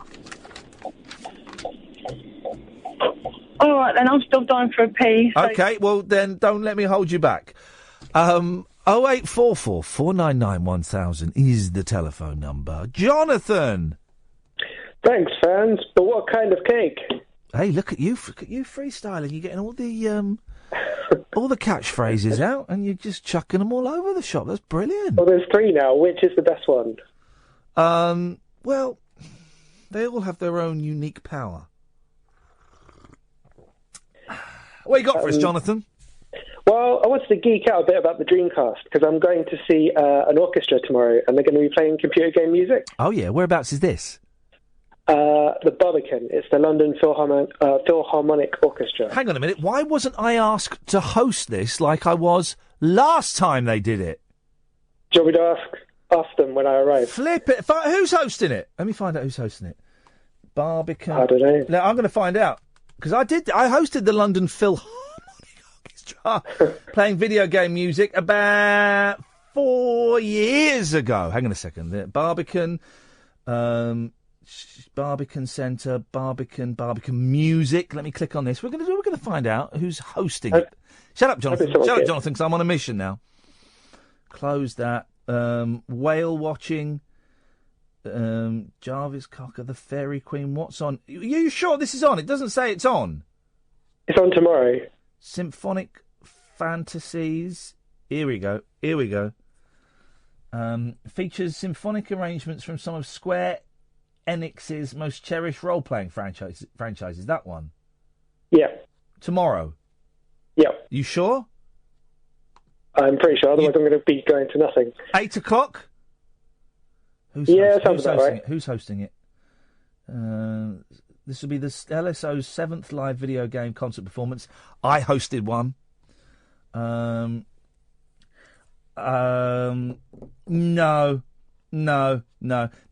They haven't got a host. They obviously realised that I did such a good job that they were never going to top that. So they've not bothered getting a host. Yes, Jonathan, you have my permission to go to that. Did you enjoy it when you went? Did you I did. Listen to it? I didn't get. I didn't get to hear a lot because I would go off stage when they played, and you go off stage through soundproof doors. So I didn't really get to hear a lot. I didn't enjoy it that much because I was really, really, really, really, really nervous. Standing in front of the London Philharmonic Orchestra at the Royal Festival Hall, it was terrifying. But what I heard was brilliant, and the conductor, it's a different conductor, a guy called Andrew, I think his name was delightful. It was a thrill. I mean, I was totally out of place, but it was an absolute thrill. Oh, you'll love it, man. It'll be brilliant. Yeah, I'm really looking forward to it. Did you say you played Phantasy Star Online on the Dreamcast? Yeah, of course I did. I was one of the first. I was literally one of the first people in this country to have a Dreamcast. I had a Dreamcast before they were even released, and I was playing Phantasy Star Online and Choo Choo Rocket like nobody's business. Choo Choo Rocket, that had such a good soundtrack as well. It was such a crazy game. I don't really remember it. I know you used squares and you had to move around, and it was a bit like Bomberman, kind of. I don't really remember it, but it was, it was fun. The Dreamcast, I genuinely think is probably the best game console, there ever has been. I mean, the Xbox One now, destroys it because it can do everything a Dreamcast did and more. But at the time, I thought it was a work of absolute genius. Do you remember what you played as in Phantasy Star Online? Do I remember when I played it? What you played as? You can choose a class. Oh, I don't remember. But I would just go in and annoy people. But you couldn't talk to them, could you? You had to type stuff, I think, didn't you? No one had the keyboards. Yeah, you had to use the controller to select. I had the keyboard. Manually. I had the keyboard. Oh, okay. Mate, I'm full on geek. But that was when online games hadn't really been invented for consoles yet, so everyone was kind of on 56k modems. Yeah. playing with people in Japan. It was really, really fun. Yeah, good times. And you were the first. Yes, I was literally the first person to play it, and so therefore it was quite lonely online. But I remember I was doing the 11 o'clock show, and I'd heard that Richard Bacon had got a free Dreamcast, and I'd never blagged anything. And I remember saying to people in the office, "Am I as famous as Richard Bacon? Do you think I'm as famous as Richard Bacon? Do you think I could?" And my friend phoned up Sony and said, "Yeah, working with Iain Lee on the 11 o'clock show. He'd love a Dreamcast. You can drop it off tonight." Brilliant. Thanks very much. Boom. Those were the days. Now I'm trying to get a PlayStation 4 or an Xbox. No one wants to know. I haven't bought a console in about 15 years. I might end up buying one this week. Oh, my God. It's all gone. Come on. Here we go. Come on, Sony. Come on, Microsoft. Which one is going to win my favour? Who's going to deliver me a free console first? Come on, guys. Come on, guys. Oh, they'll be fighting outside the office. No one's listening to this rubbish. No one's. Jonathan, enjoy that. It'll be a fantastic evening, I'm sure. 0844 499 1000. Az and David, you'll be up next. This is Talk Radio. Late night Iain Lee on Talk Radio. We have ways of making you talk. 0844 499 1000. Yes, Az. What kind of cake? Hip, hip, hip, as you were. Thank you very much. Thank you, fans. What type of cake? Raspberry cake. Raspberry cake? Yeah, just something with raspberry in it. That's not. There's no such thing as raspberry cake. Anything with raspberry in it. Well, but you said the question was what kind of cake, and you said raspberry cake, and that isn't. Cake. You got carrot cake. You got chocolate. Why can't you have raspberry cake? He's got me on a technicality. I think you may have just invented the most delicious-sounding cake of all time, the raspberry cake. Oh, a bit of raspberry on my cake. I love a bit of raspberry cake. Lovely. Oh, I'm going to just make love to the raspberry cake. Oh, a little bit of raspberry. Get that raspberry all over. Lovely. Okay. I got a new £5 today. Oh yeah. Did one sold on eBay for £14.50? Eh? A new £5 last week sold on eBay for £14.50. My one cost me a £5. Yeah, because it's a £5. It's a £5. I'm sure this is true.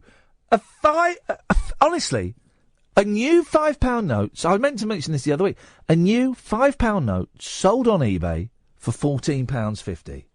That we are in broken Britain. Theresa May can shove it up her backside. We are all doomed. We are because of Brexit. It is because of... No, it's because of the immigrants. That's what it is. It's because of the immigrants. It's inflation because of the immigrants. Hang on a minute. And like Muslims and stuff or something like that. Hang on. 10. Here we go. Hang on a minute. Someone's listed a £5 note on it. This is insane. This is insane. Go on eBay and type in new £5. Do it. It's insane. Someone's listing a new £5 note for £7.50 plus 95 pence postage, right? 10 plastic polymer £5 notes, brand new. So that's worth 50 quid, yeah? I bet it's fake as well. There's a bid for £51. What? But mine cost me a £5. Plus £2 postage. New 2016 £5 note, £8.54.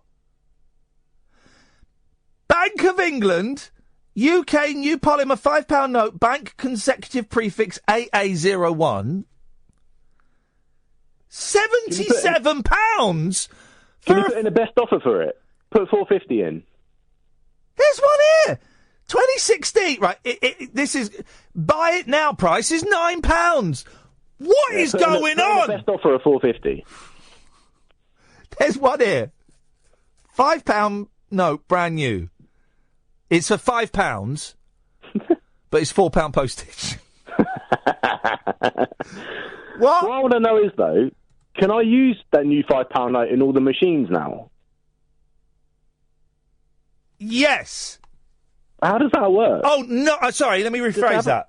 No. No. I'm just tweeting this. Everyone's gone mad. £5 notes for sale on eBay. No, I don't think you can use it in the new machines. That's a really excellent, yet slightly dull point. Do they have to replace all the machines, or do they just reprogram them? Yes.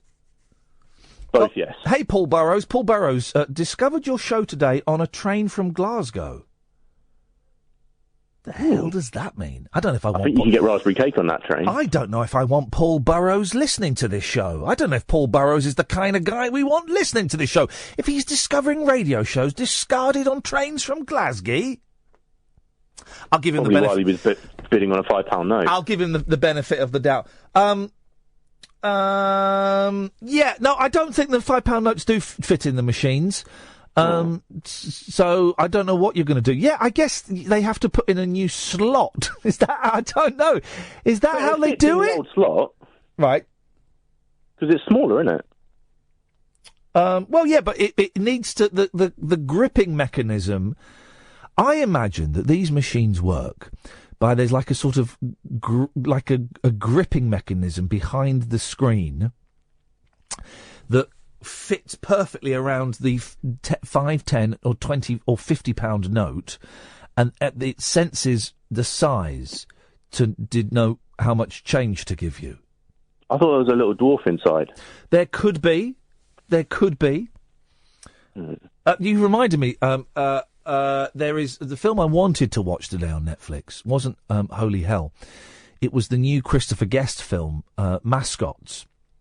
Never heard of it. Well, Christopher Guest did Best in Show, A Mighty Wind, and he was also in Spinal Tap. And his films are great. Waiting for Guffman is a work of genius, but his films, in my humble opinion, have each successive film has been significantly less funny than the one before it. The last one that I saw of his, For Your Consideration, was just an absolute turkey. When was that made? Sorry? When was that made? I don't know, but I saw it on an aeroplane going to America. So that must have been quite... I don't think I've been on an aeroplane to America for a long time. So I don't know. But Mascots is coming out on Netflix, and I saw the trailer for it, and it's got Fred Willard in it, who is the funniest person in the world. And he's talking... Is it a film or a show? It's a film. And he's talking to a person of restricted height, and he's going, "Oh, it's so great to see a little guy. So tell me, do they shrink you that size so you fit in the suit?" It's that kind of thing, and that's what's reminded me of that. But it may be absolutely rubbish. Ian, I made a bit of a boo-boo today when I was going to call you earlier. Yeah. Because I thought I'd found something amazing while I was listening to one of your old podcasts. Yes. And it turned out it wasn't that amazing. Do you remember in the Good Evening show, there was that old lady, I assume, called Maureen? Maureen from Tottenham, who would phone up and say, "Oh, you can put your donut in my donut ring?" Oh, I want you to spank me bottom, Ian. Yes. Spank me bottom. Yes, that one. Yeah. So I was listening to it, and it was February 2007, and you were talking about season 3 of Lost or something. Okay. And she phones up, and you were talking about the psychic show, and then you said, "Oh, I heard you on Clive's show the other night. You predicted something about a terrorist attack in London." Oh yeah. And she's like, "Yeah, from sometime between June and September." And I was like, "Hang on, 2007, June and September, 7 bombings." Hey, and then I remembered that the 7 was nothing to do with the year, and that was 2 years earlier in 2005. Oh, you absolute prune. What was I even listening to that for? What a waste of my life. So he's wasted 2016 Ian by talking about 2007 Ian and a call that was a waste then. I look forward to speaking to you in 2027 about this call, you absolute prune. Late night Ian Lee. On air and off the leash. On Talk Radio. We have ways of making you talk. Steve in Bristol is saying Cannon and Ball as funny as Woodworm in a false leg. No. The I'm sure this was Cannon and Ball. The invisible snooker table sketch was genius. Oh no! I'm not having that revisionist nonsense. That Cannon and Ball weren't funny. No, not having that at all. They were brilliant, absolutely brilliant. 0844 499 1000. Yes, David.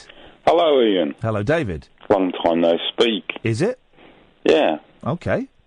This film you're on about, Boys in Blue. Yes, sir. Can you watch the original first, please? No. Why? I don't like Will Hay. Oh, he's funny.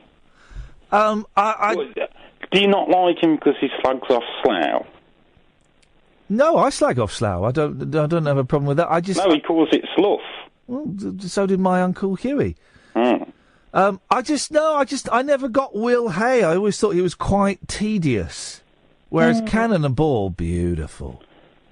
Is it nothing to do? Is it Suzanne Dando's in that film? Oh, is she? Not the Will Hay film. Yes, no, in the Cannon and Ball film. She might be, yes, she was... she is.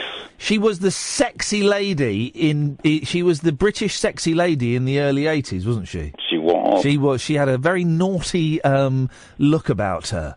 And what about the Roy Kinnear's in it as well, if I remember correctly? Roy Kinnear is in it, and the only reason I know that is because I was just watching the opening titles during that last break. Sorry? You're giving the game away now. Well, no, there's no game. Have you seen... So what Will Hay films haven't you seen, then? I don't know if I've seen any Will Hay films. I was just showing off that I knew what film it was based on. Oh, right, okay. Mm. But the fact that I must have seen a Will Hay film, and the fact that I can't remember any indicates just how poor... No, they're really very good, and... All right, I'll tell you what, let's put this to the test. Hang on a second. YouTube. Let's get out Will Hay. Will Hay. There we go. Let's have a little look. So we got here. Oh, Mr. Porter. That's a good one. Yeah, should we watch a bit of that? Yeah. All right. Let's just jump. I'm going to jump in random. Here we go. 12 minutes into Oh, Mr. Porter. No, you want where the postman's locking up. Hang on.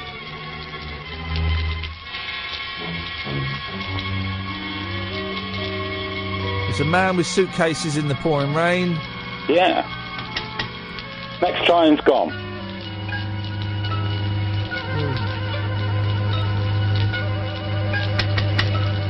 Next train's gone. Right, let's jump forward a bit. Something funny.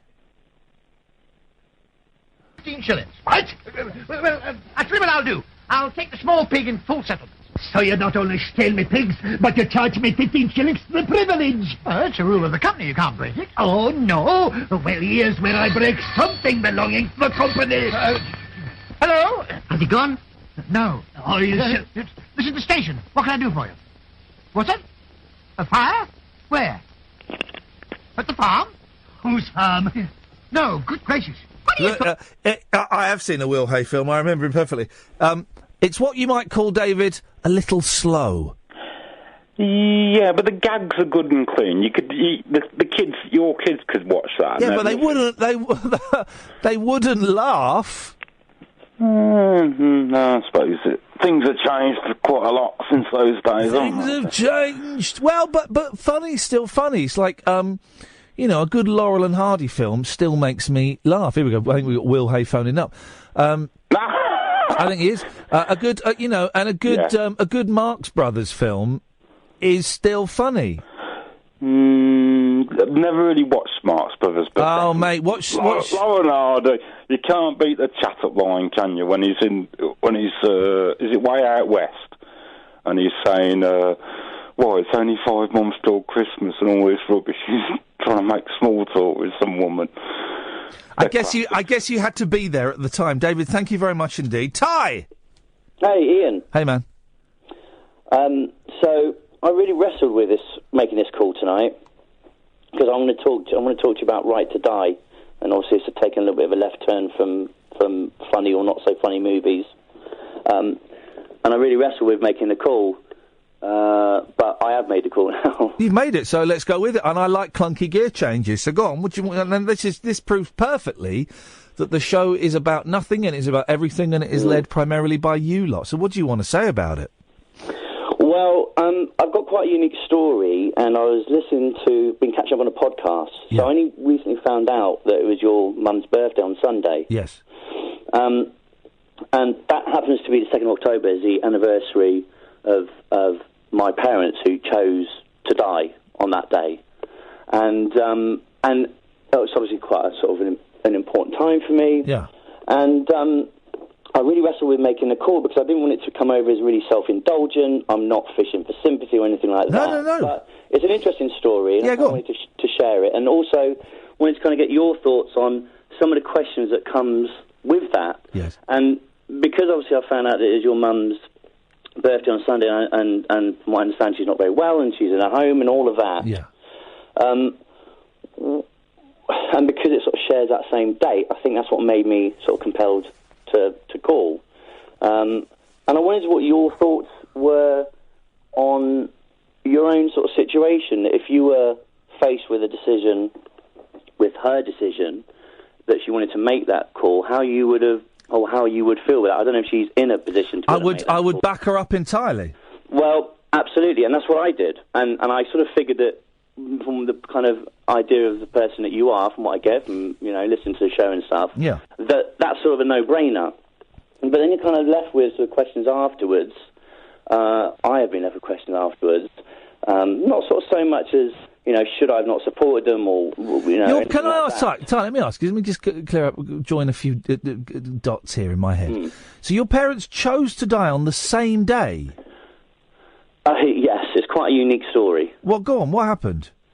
My dad was sick for a long time, and my parents were hippies, and my dad was sick for quite a long time. He had cancer for about 7 years. I always knew, though, from quite a young age, that they were big advocates of right to choose. And when my dad was diagnosed sick with cancer, it was made very clear to me, and we had many sort of long discussions about him making that choice when it got to the point where the quality of life diminished too far, and there was none left, that he would take his own life rather than be in a situation where he had no quality of life. That's not the most uncommon thing to happen in the world, but I think what makes this quite unique is that my mother chose to go with him. And she wasn't ill? She wasn't terminally sick, no. Can I ask what was wrong with her? Well, she just had a sort of a history of health issues, let's just say, various kind of things, but nothing that, would have prevented her from living on. But she made that choice out of love for him. So hang on a minute, where did they do this then? Because I thought that you could only do it if you were terminally ill. Well, you can only do it in certain, from what I understand, in certain. You still can't do it over here. You have to go to places like Switzerland, right? Dignitas stuff. That's if you go through an organisation. Right. But if you choose to do it yourself, nobody can stop you, can they? Oh, okay. So it was what would be more commonly referred to, I guess, and correct me if I'm wrong. From the outside, it could be referred to as a suicide pact. Suicide, yeah. Right. That's what it was. It was suicide. Okay. I mean, that is a term you give to that event. But it was still their choice to kind of do that, obviously. Suicide is. Yeah. But she chose to go with him because she literally could not live without him. And although she could have lived on, physically, she wasn't sort of dying, she chose not to. And I supported them both in that decision. Yeah. But I also knew about it for many, many, many, many, many years. So I also had a long, long time to prepare myself and, to have those conversations with them and prepare their affairs and all of that kind of stuff. I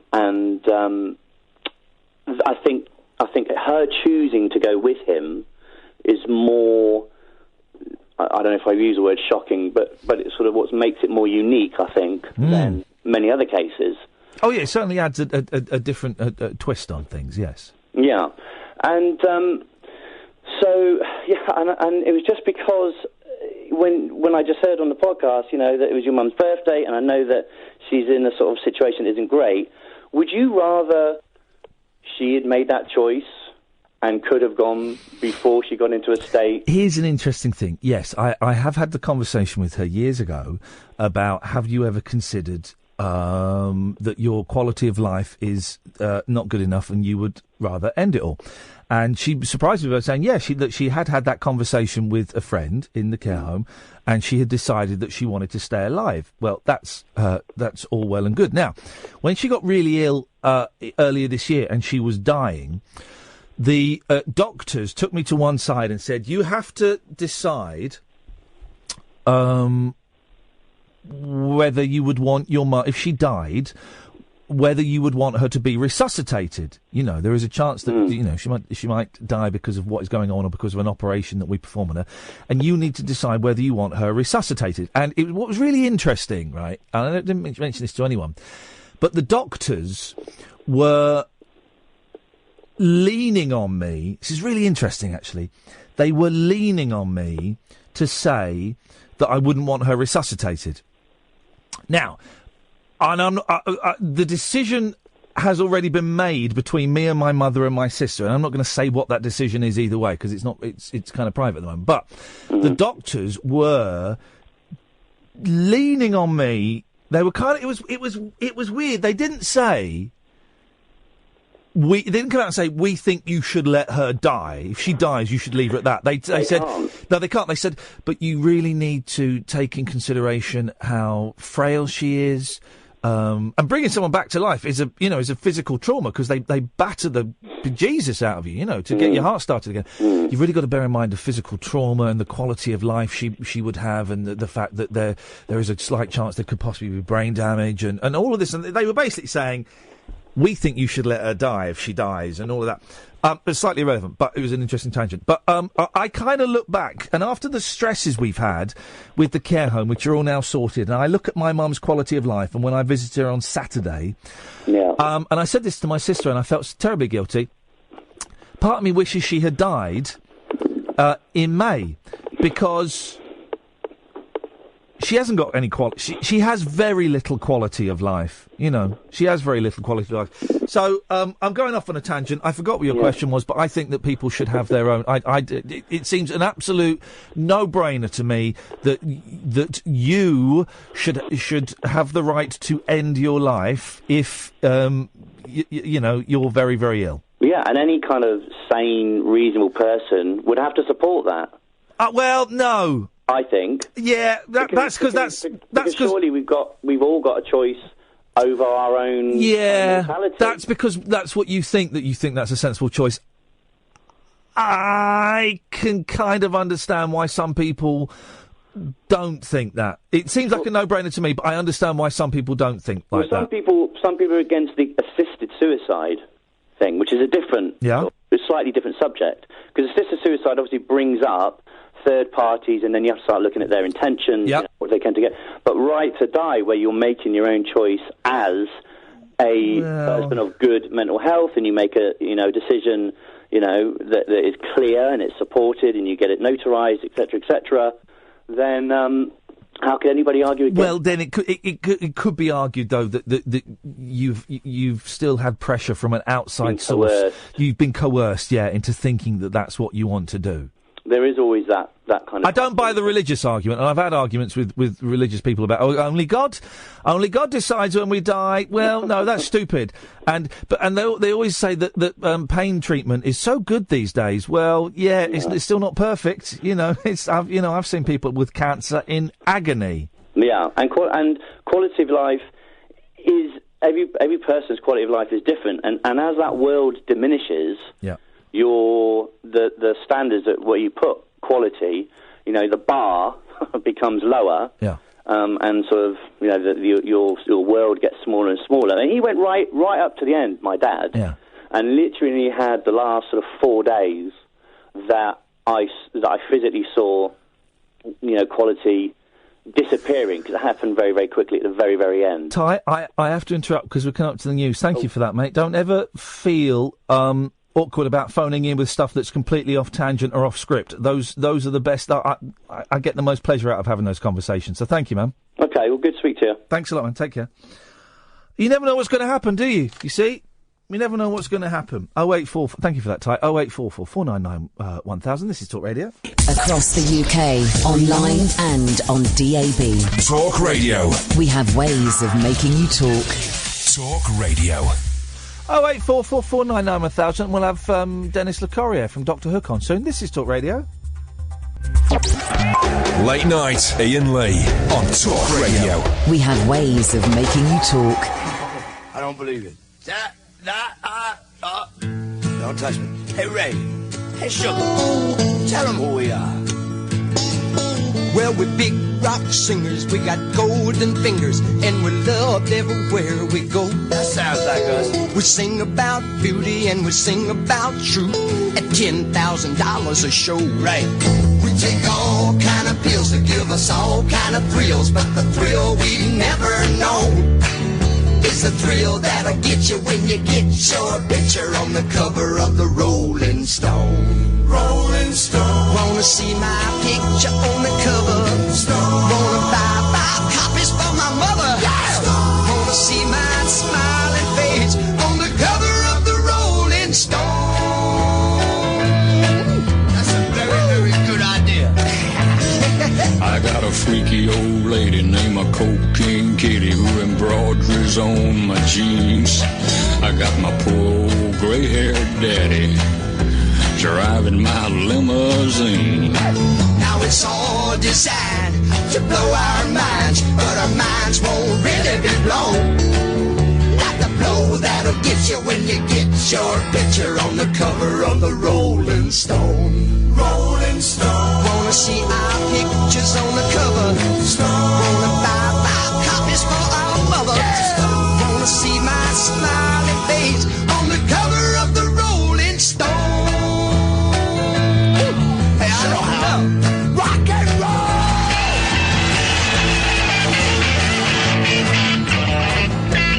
Oh, that's beautiful.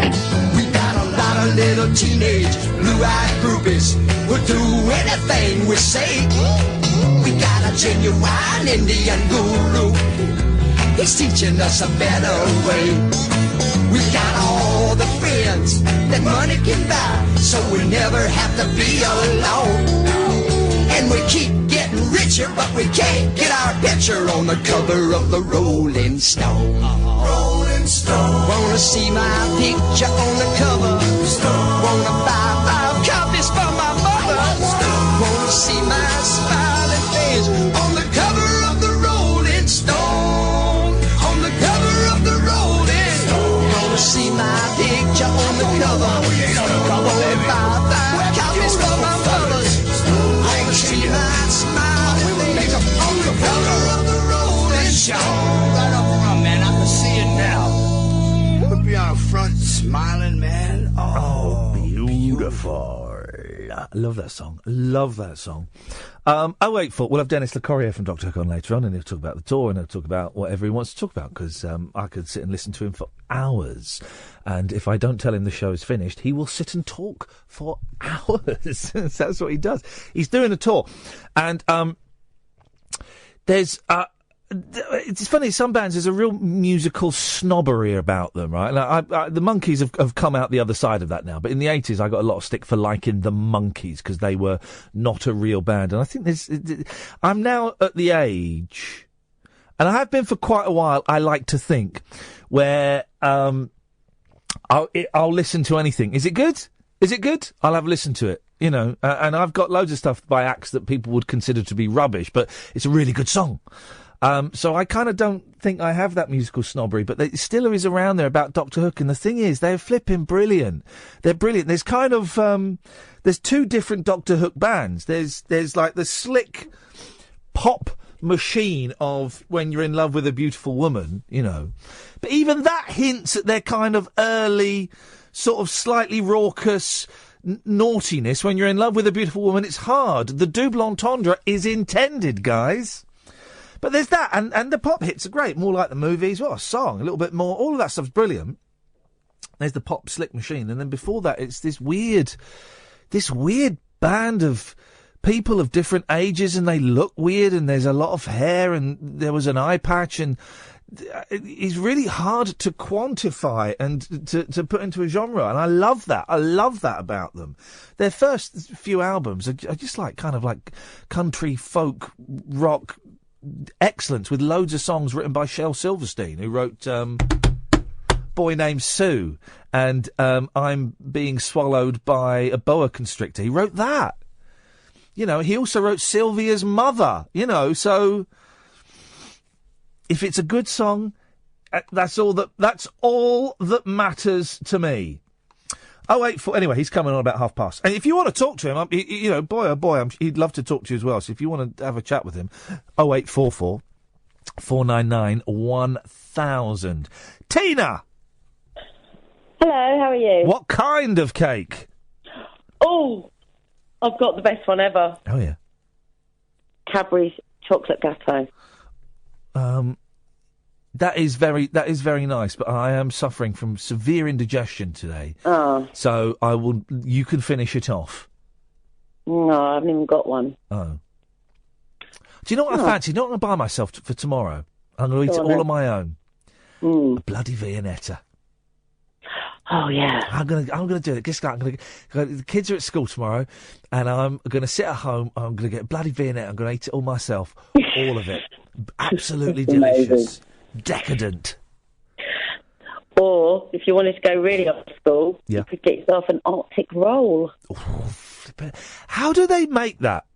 Because normally, because the cakey bit of the roll, if you were to normally put cake in the freezer, it would crystallise, wouldn't it? I imagine that's what all those chemicals and E numbers are for. Beautiful. Then in that case, give me some. Just give me a bottle of E numbers. I will swig that down.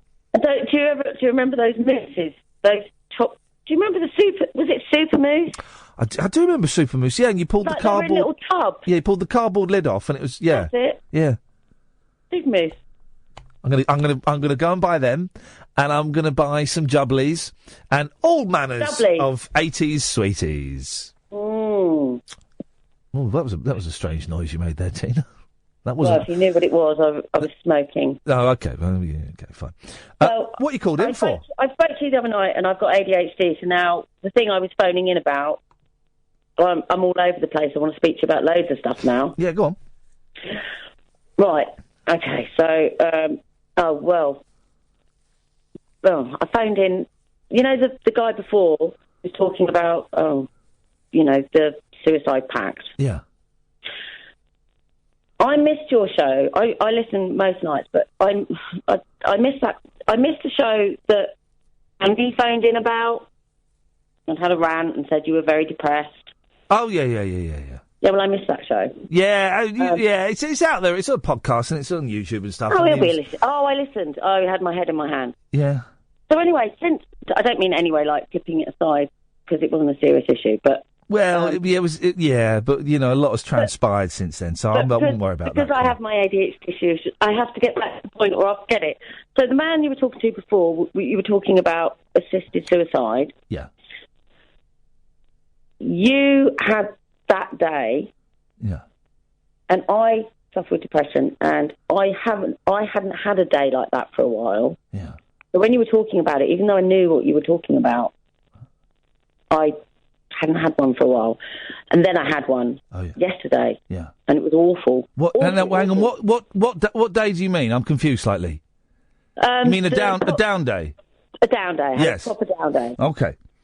And you know, when you're having a down day, it feels like you're never going to be happy again. And then when you're happy, it sort of feels like, I can't imagine why I ever get down. Yeah. So, with that in mind, yes, that you can have ups and downs and that sort of thing. Yeah. Would you?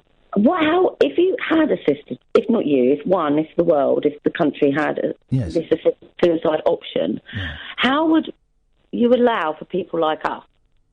That some days, actually, you know... Yeah. How would that be? Because... do you know what I'm saying? Oh, well, I do know what you're saying.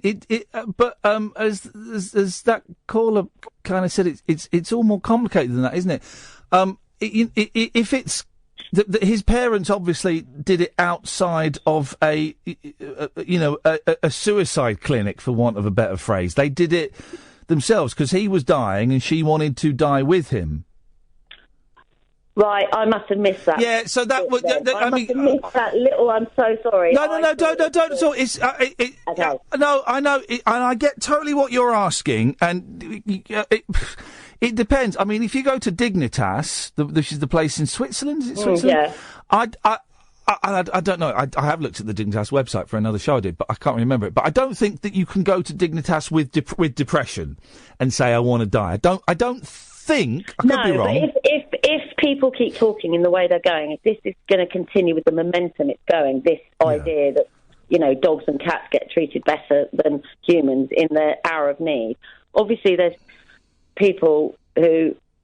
It's quite. I had an experience recently with my mum. It was very sudden and unexpected, and it was quite clear. There was, I wouldn't have said bring her back, and it was all the whole experience was awful. Yes.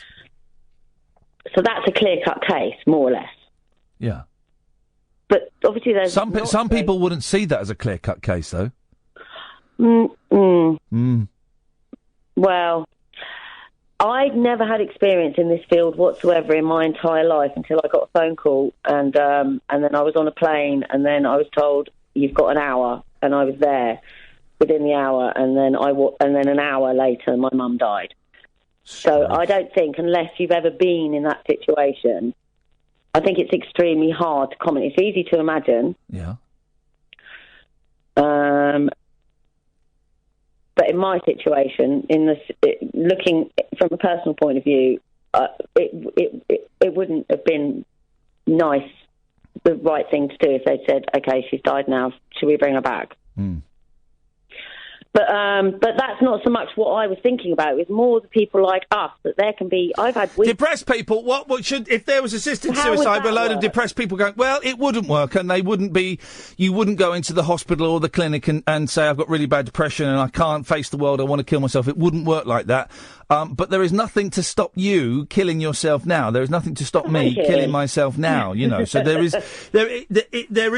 nothing to do that. And I think in the few places where it is assisted suicide is legalised, I don't think, and I could be wrong, I don't think they do it with clinical depression.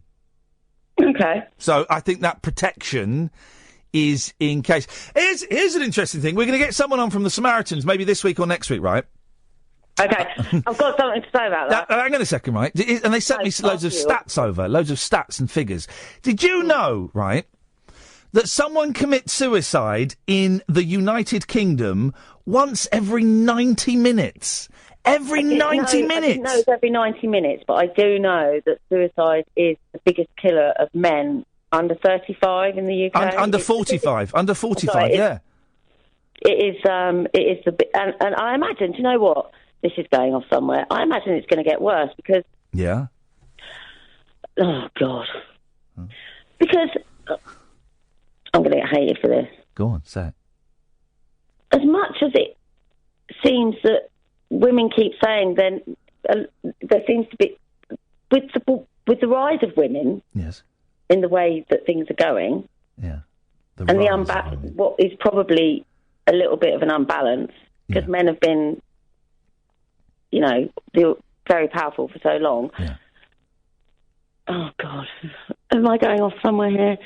I can only imagine that it could possibly get worse if men are already feeling that bad. Are you suggesting that men are becoming more emasculated as women assert a certain dominance in the world that perhaps has not been there for the last 200 years? Don't since ever. Right. Maybe? Yeah, I can understand that. Men certainly do. Some men certainly do question their role in society,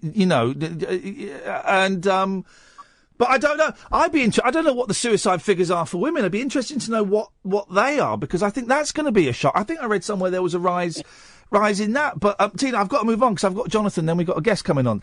So I'm moving on just because I'm running out of time. But I appreciate that, and I appreciate coming on and kicking ideas around. That's what, for me, this is all about.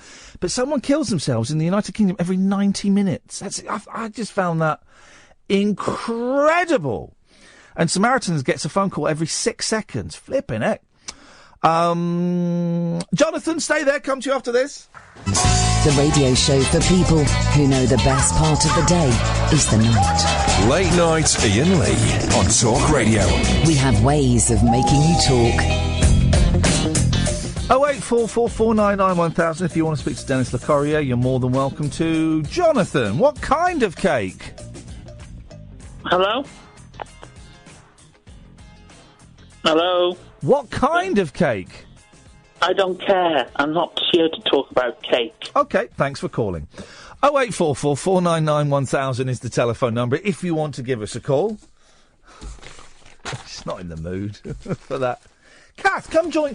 Kath, time to come on down. Catherine Boyle, come join me in the studio. He's been waiting for 40 minutes for that. Not in the mood. You're right, boy. That was mean. That was mean. What, of Jonathan? Yeah, to not play. How's your stomach?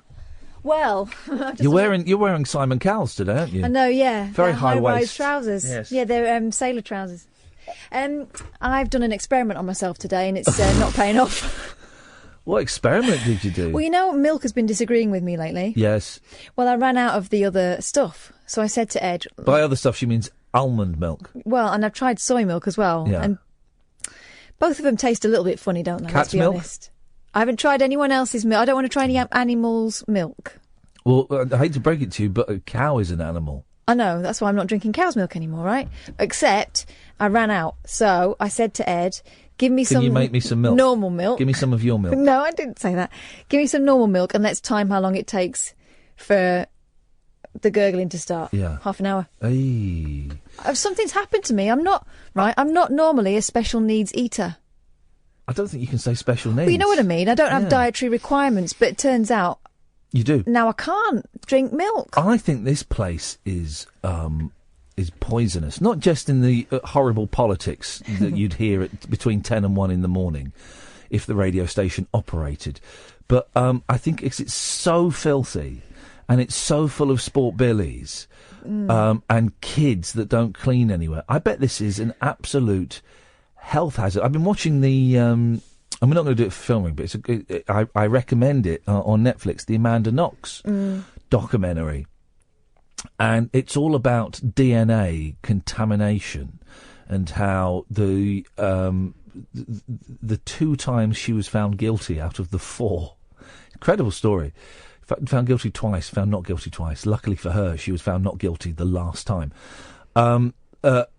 The argument, the initial investigation was found to be flawed because when they were doing the DNA tests, they had everything open in the lab. Everything was there. So the knife that was the murder weapon was next to Meredith Kircher's bra. Oh, flipping heck. And so there was Amanda Knox's DNA was on the knife. That was definite, but there's only like a tiny... But it was a knife from their kitchen, wasn't it? Yeah. But it was only a tiny bit of Meredith Kircher's DNA on the blade, and that's because it was next to a bit of her clothes. It was just the most incredible story. Flipping heck, Italian police sorted it out. They were... they were awful. It's. They were rough with her as well, weren't they? Yeah, they roughed her up a bit. It's a strange story. She's a strange woman. You would be after being in that system. How long does it go on for? I think it's 8. It must be about 10 years because it takes 2 years for the first trial, and then it's 8 years. I think from the murder. 8 years from the murder, and she's in prison for I think 4 of those years in an Italian prison. And she was a kid when she went in. Yeah. And it's really interesting. We need to watch films together. Okay, yeah. Because the bad guy of the piece is made out. This is the narrative of the film, right? So I'm not saying whether this is the actual case or not. And editing can do a lot. But the person that's made out to be the bad guy is the Daily Mail reporter. Well, it was the perfect story. You had a hot girl involved in an orgy, killing another hot girl. What more did you want? The truth? It's that kind of... And then at the end, when she's found not guilty, he said, well, people could say it was trial by media. I don't think so. Wow. he comes across as everything that is wrong with British journalism. I mean, absolutely, but highly watchable. It's a great film, actually. It's really, it's really interesting. I mean, it's a fascinating story, and it's told in a really interesting, slightly different way. And I mean, all the stuff that was revealed about Foxy Noxy, about all of her sexual partners were listed, and she was. Stories came out that were untrue, that she was into violent sex games and all of this stuff. And it's just, there's a brilliant clip as well when she gets back home to Seattle in America, and she's being followed by the press, and she's just going, "Please leave me alone." She's not looking at them. "Please leave me alone." Yeah. And then her dad's being interviewed outside the house, and this reporter says, woman says, when is she going to do the interview? He said, I don't know if she is. And the man goes, you do know that every day that goes past that she doesn't talk to us, her value decreases. And her value? Yeah, Dad goes, what do you mean her value? Well, the amount of money that she might get for an interview. Do you not look at her? How do they phrase it in a really funny way? Do you not look at her and see her financial value shrinking? And he said, no, I look at her and see my daughter. And it's just incredible, the sense of entitlement that the press have. Well, it's a business to them, isn't it? I guess. Well, I suppose it is. Dennis. Good evening. Good morning, should say. It's again. not. We've not had a sleep yet, Dennis. So good evening to you, sir. Well, the Mail today was exactly the same. God knows how many killings, stabbings, and you were talking about committing suicide. Yes. What's wrong with you people? Live as long as you can, for Christ's sake. It's a lovely life. Just keep laughing. But not everyone can, Dennis. Keep laughing. Yeah, but not everyone can. Send them round to me, I'll make them laugh. No, you won't. You bore them to death. Your tedious stories about Lon Chaney Jr. Carl! Hello. Hello, Carl. All right, mate. You know that thing about Amanda Knox you were just talking about? Yeah. Have you seen it? Yeah. You know the, what's his name? I can't remember his name, but the Italian was he a policeman or a prosecutor? The big round guy, the prosecutor, yeah. Yeah, one I thought he was Sherlock Holmes. Yeah. Yeah, I don't know. Do you know he's been promoted to like the chief prosecutor? Fantastic! I just think that's amazing. It's an incredible story. I didn't really know that much about the story. I hadn't followed it particularly closely. But yes, I think he says at the end, doesn't it, that he gets promoted. Yeah. Well, yeah. It's an amazing film. Yeah. Do you think she did it? No, I don't think she did it at all. I think it seems obvious that the guy whose name escapes me, but the black guy that was found, he'd burgled the place. Rudy. Yeah. Rudy, that was it. He was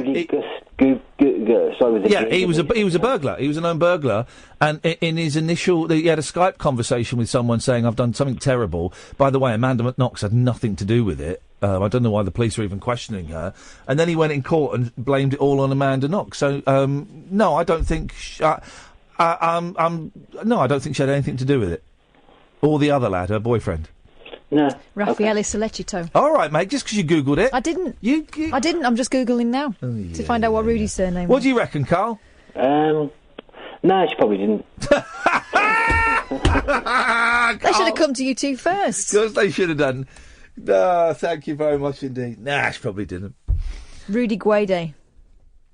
All right, mate. There we go. Happy to clear that up. Do you want to ask them what kind of cake? Who? The caller. Hello, caller. What kind of cake? Chocolate. Nice. Hey, Nigel. Hello. Do you want? We're gonna have a break in a minute. Then we're going to speak to Dennis Locorriere from Doctor Hook. Do you want to talk to him and get some tips about working in the music industry? Yes, okay. I've got something to tell you as well. Are you crying? I've just had an officer thing with Keanu West. Nigel, okay. Yeah. Flipping heck. Make sure that's not... You can't. I know what he was going to say, but it was on Facebook. Nigel, I've just got. Listen, I'm going to pick you up on something, right? And I've had to dump you there, and someone might hear that at some point.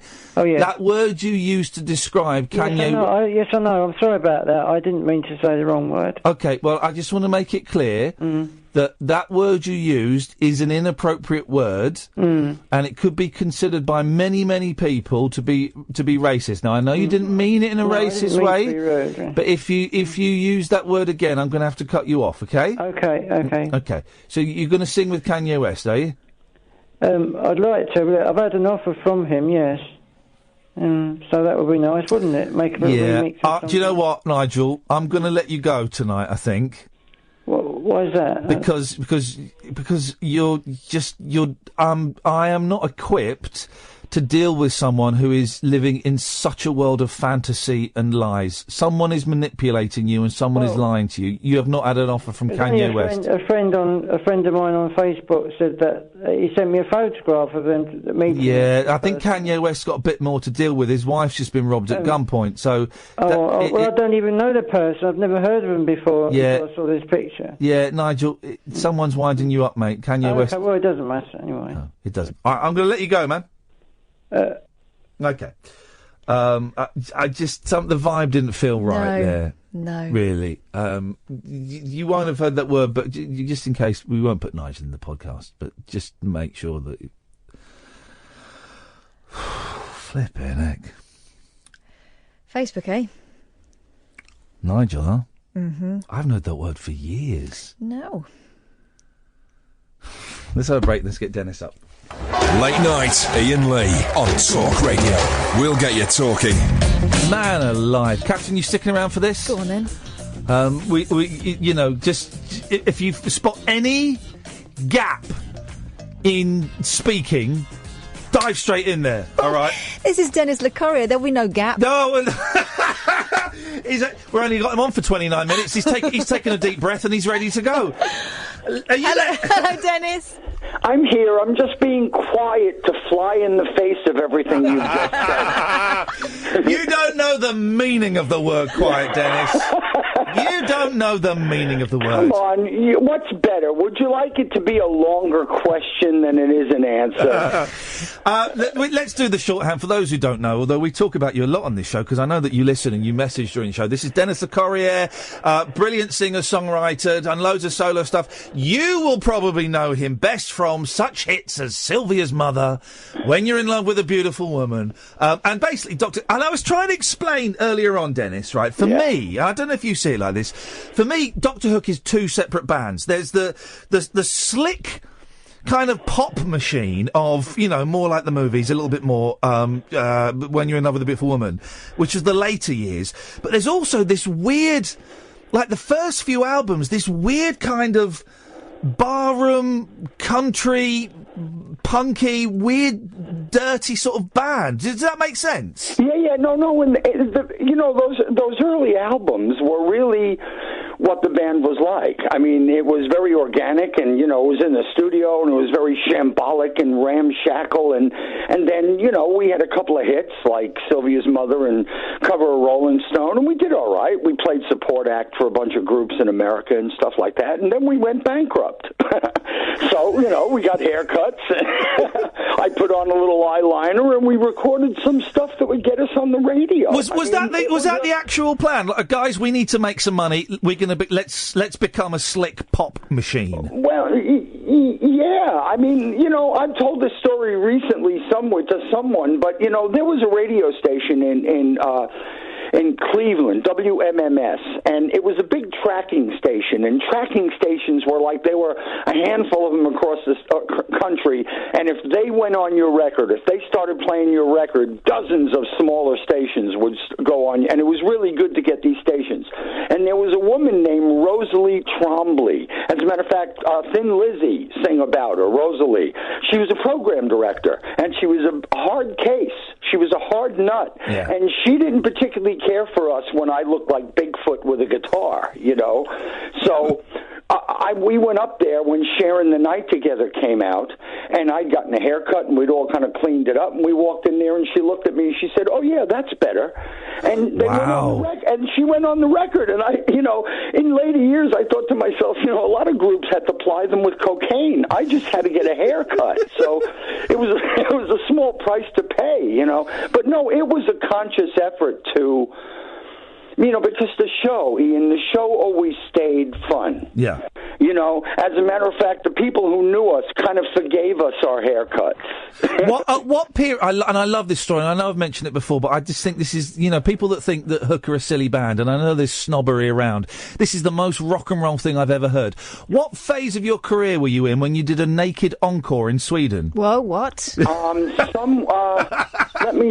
if we were in Sweden, it was somewhere, we were having hits. Right. I mean, we were, we did a thing called the Roskilde Festival. Yeah. And it wasn't actually Sweden, although we might have done it in Sweden too, because it works so well. I bet you got a clap.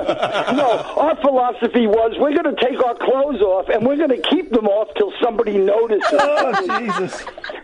But no, we were playing, and I think we may have even been headlining. We were on very late in the game, and it was hot, and everybody had their clothes off. It was a festival, it was just the early 70s and stuff.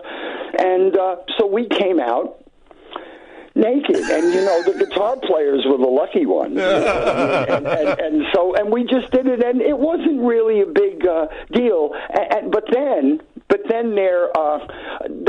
Danish TV station sent a TV crew over to Sausalito, California, where Shel Silverstein lived. Yeah. And we went on his houseboat, and we did this little concert. And they were saying, but at the end, you must get naked. See, because now this was part of the show, And we foolishly did, and they showed it on Danish TV. But, man, we used to do a lot of stuff like that. We were on the road a lot. And we would just, somebody asked me today what I thought the biggest, career highlight of the band. And I think the career highlight of the band for me was, as a general overview, was that we were a bar band and we had international success and we had each other to lean on. I mean, it sounds very cloying and, like the Monkees or the Beatles, but it's not. We were a pack of chimpanzees, and we traveled around the planet, and people seemed to like us, and we didn't have to understand it, and the other thing I'm proud of is that there's no rehab stories or sordid tales of Dr. Hook, although when you look at that early footage, you would think, so what did they do after the cameras went off? You know what I mean? You mentioned Shel Silverstein, and I think he is, someone, I don't know if anyone has, someone needs to do a documentary about that man, because he is one of the great unsung heroes of music. You want to know something? Yeah. It's the word unsung that doesn't help, because over the last 10 years, or maybe more, maybe 10 or 12 years, there's been 2, possibly 3 occasions where I've been approached by a production crew that wanted to do a special on Shel Silverstein to present to the BBC, and would I narrate it? And I thought, sure, absolutely, and each time they came back saying, well, the BBC's thought is nobody really knows him. But the point is everybody knows him, but they don't know they know him. That's the thing.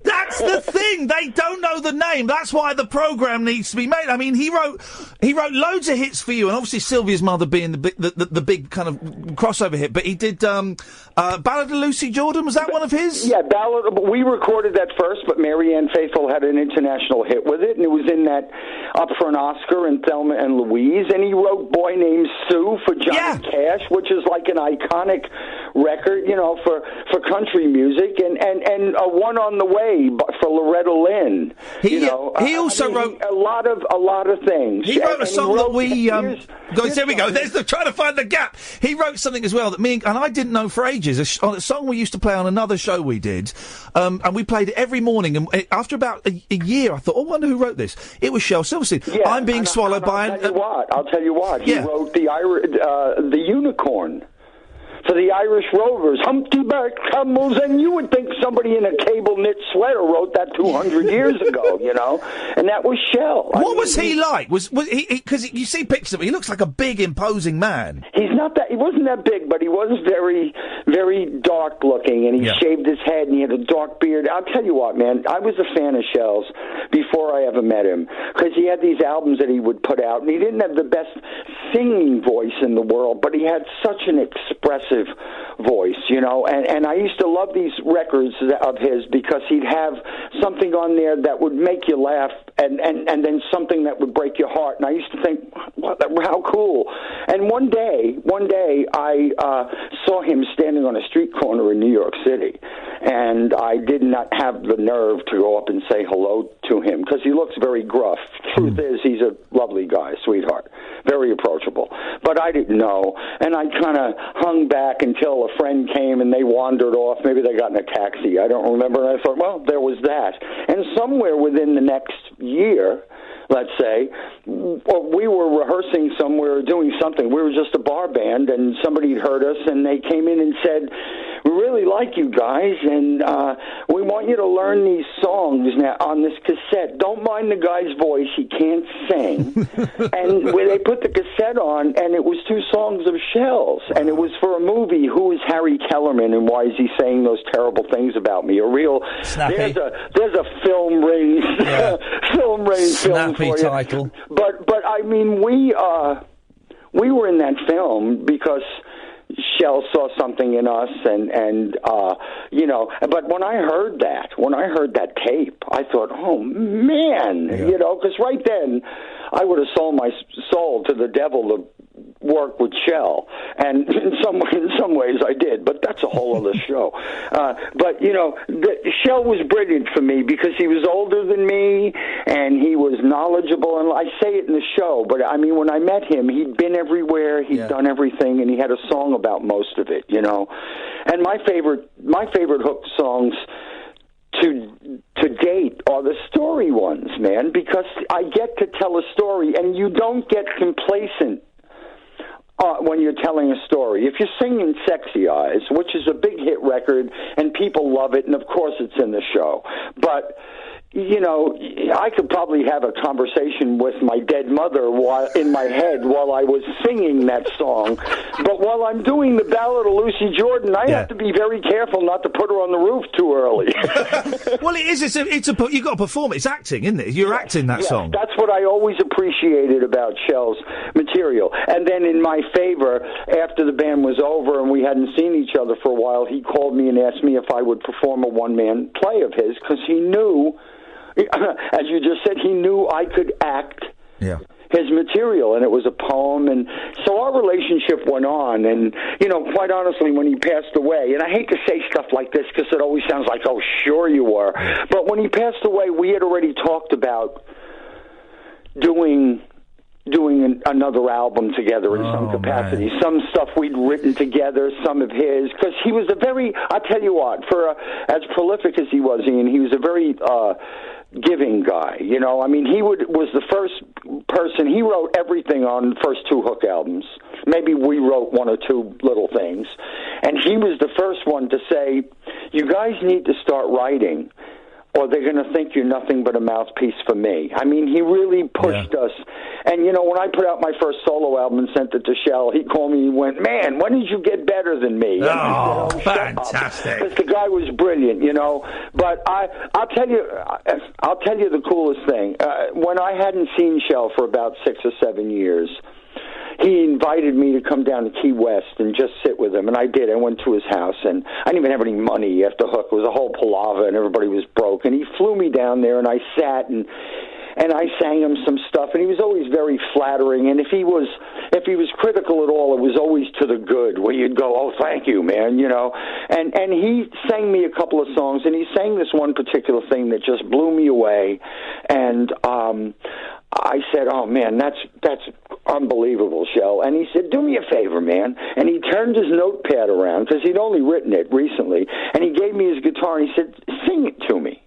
And he always trusted me to kind of guide my way through a melody. He always, even with stuff like Sylvia's Mother, he'd say to me, "Do whatever, sing whatever you want, just don't change a single word." You know?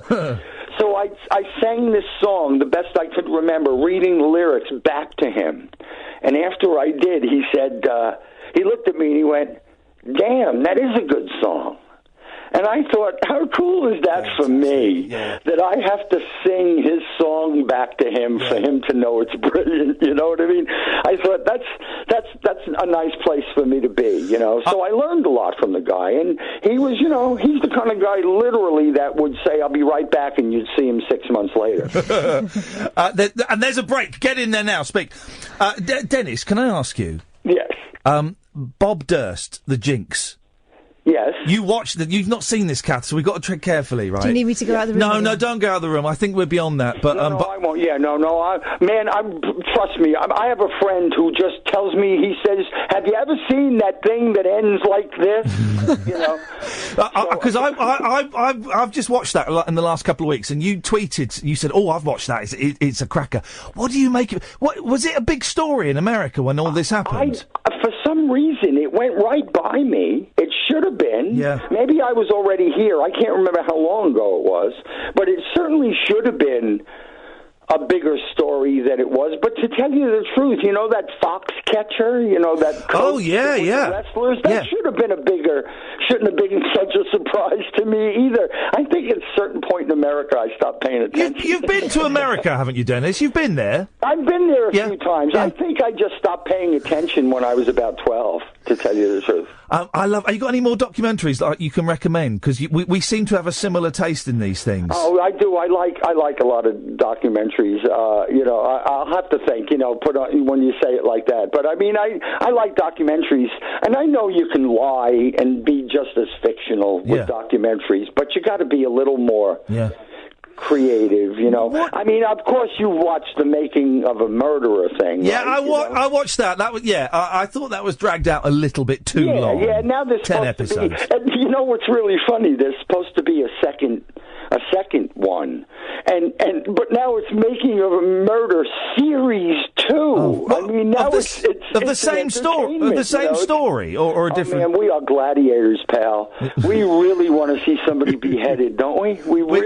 We want to see it live on our screens. That's what we're after. I knew we were all doomed. Yeah. When Donald Trump was in a stadium with 22,000 people and everybody was punching each other, and he said, "Isn't this better than listening to some long, boring speech?" And everybody went, "Yeah!" And I thought, oh, man, I don't know. It's frightening. You know, it's really frightening to me where everything is. Dennis, what did you think of the Beatles film? Because me and Kath went and saw that. Yeah. Did you enjoy it?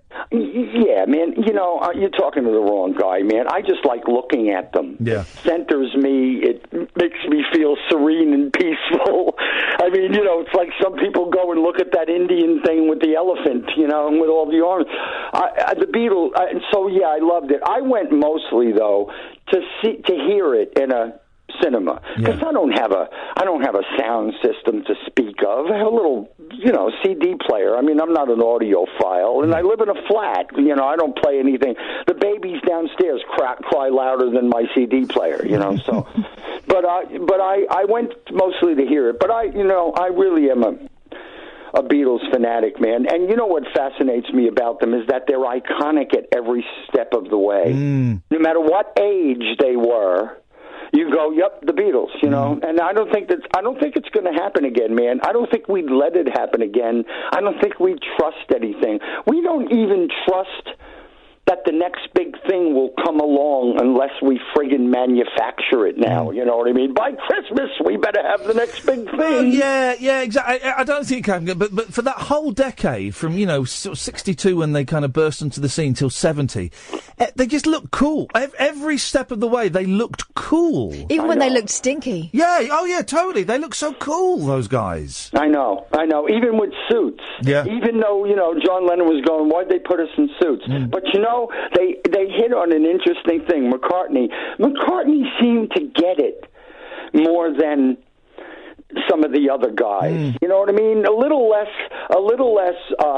bitter bitter about, not even bitter, but just maybe, like George Harrison would say, it would drag us around, But if you watch that Beatles anthology thing that came out years ago, everybody's complaining about, well, the White Album could have been shorter. George Martin and Ringo's going, I sat around a lot of time, could have been shorter, and Harrison's going, well, there's probably some stuff we could have called them. McCartney went, it's the Beatles' White Album. Shut up. Exactly. You know what I mean? And I think he can step away and see it, and I admire that. I don't. We were yay close, Kath and I, to going to Abbey Road to interview Giles Martin. It's not happening now. Why? I was so happy when you said that. Yeah, so were we. That was a victory for me that you got in there. We spoke too soon. We just got the PR company fob off this week. Oh, we're out of time, and Giles isn't doing any more interviews now. But the thing was, as far as I was concerned, it wasn't to do with the PR thing. It was a personal invitation from him. So I was surprised that we were part of that whole shebang. We've been fobbed off, guy. We got the brush off, Dennis.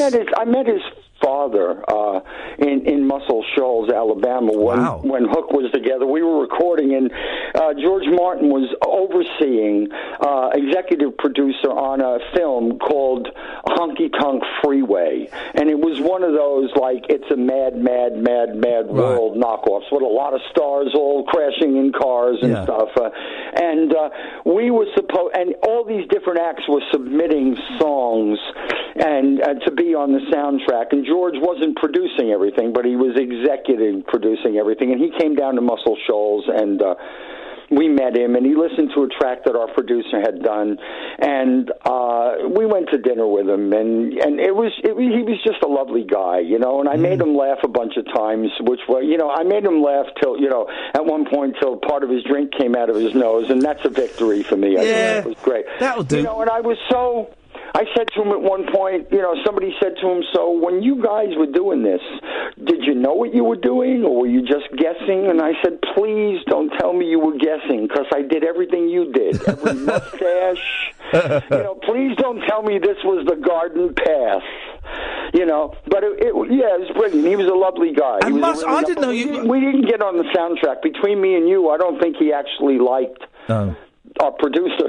Well... Muscle Shoals, though, there's a documentary about that on Netflix as well. That's an incredible place. It is. And you know something? I have this real weird thing about it, because some of our biggest hits, like When You're in Love with a Beautiful Woman and Sexy Eyes and Sharing the Night Together and Better Love Next Time, a lot of the biggest hits were recorded down there with the Muscle Shoals rhythm section, with that band, and I did the vocals. And,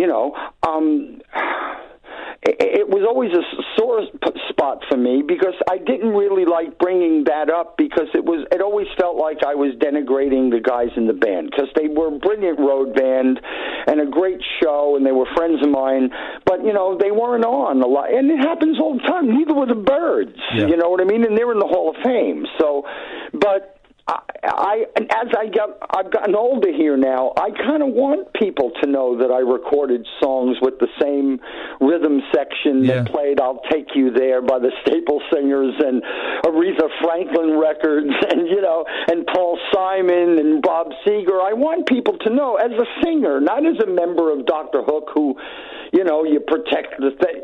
As a guy, a singer, a schmuck from New Jersey, I want people to know that I sang with that rhythm section. Dennis, I'm giving you your 3-minute warning, just so you know, because I don't want you to start a long story and then I have to cut. So we've got 3 minutes. I wondered, does the musical snobbery, does it upset you the way that some people perceive Dr. Hook? Yeah, man, let me tell you, what we talked about earlier is the facts, okay? Yeah. We didn't do the raunchy, earthy stuff because we went broke doing that. We kept it in the show, but we were saving our families. We were trying to stay together and feed our families, and I really don't care what anybody has to say about it. And people will go, yeah, there was those later records, all those big hits, a little bit more, and I think that's where they sold out.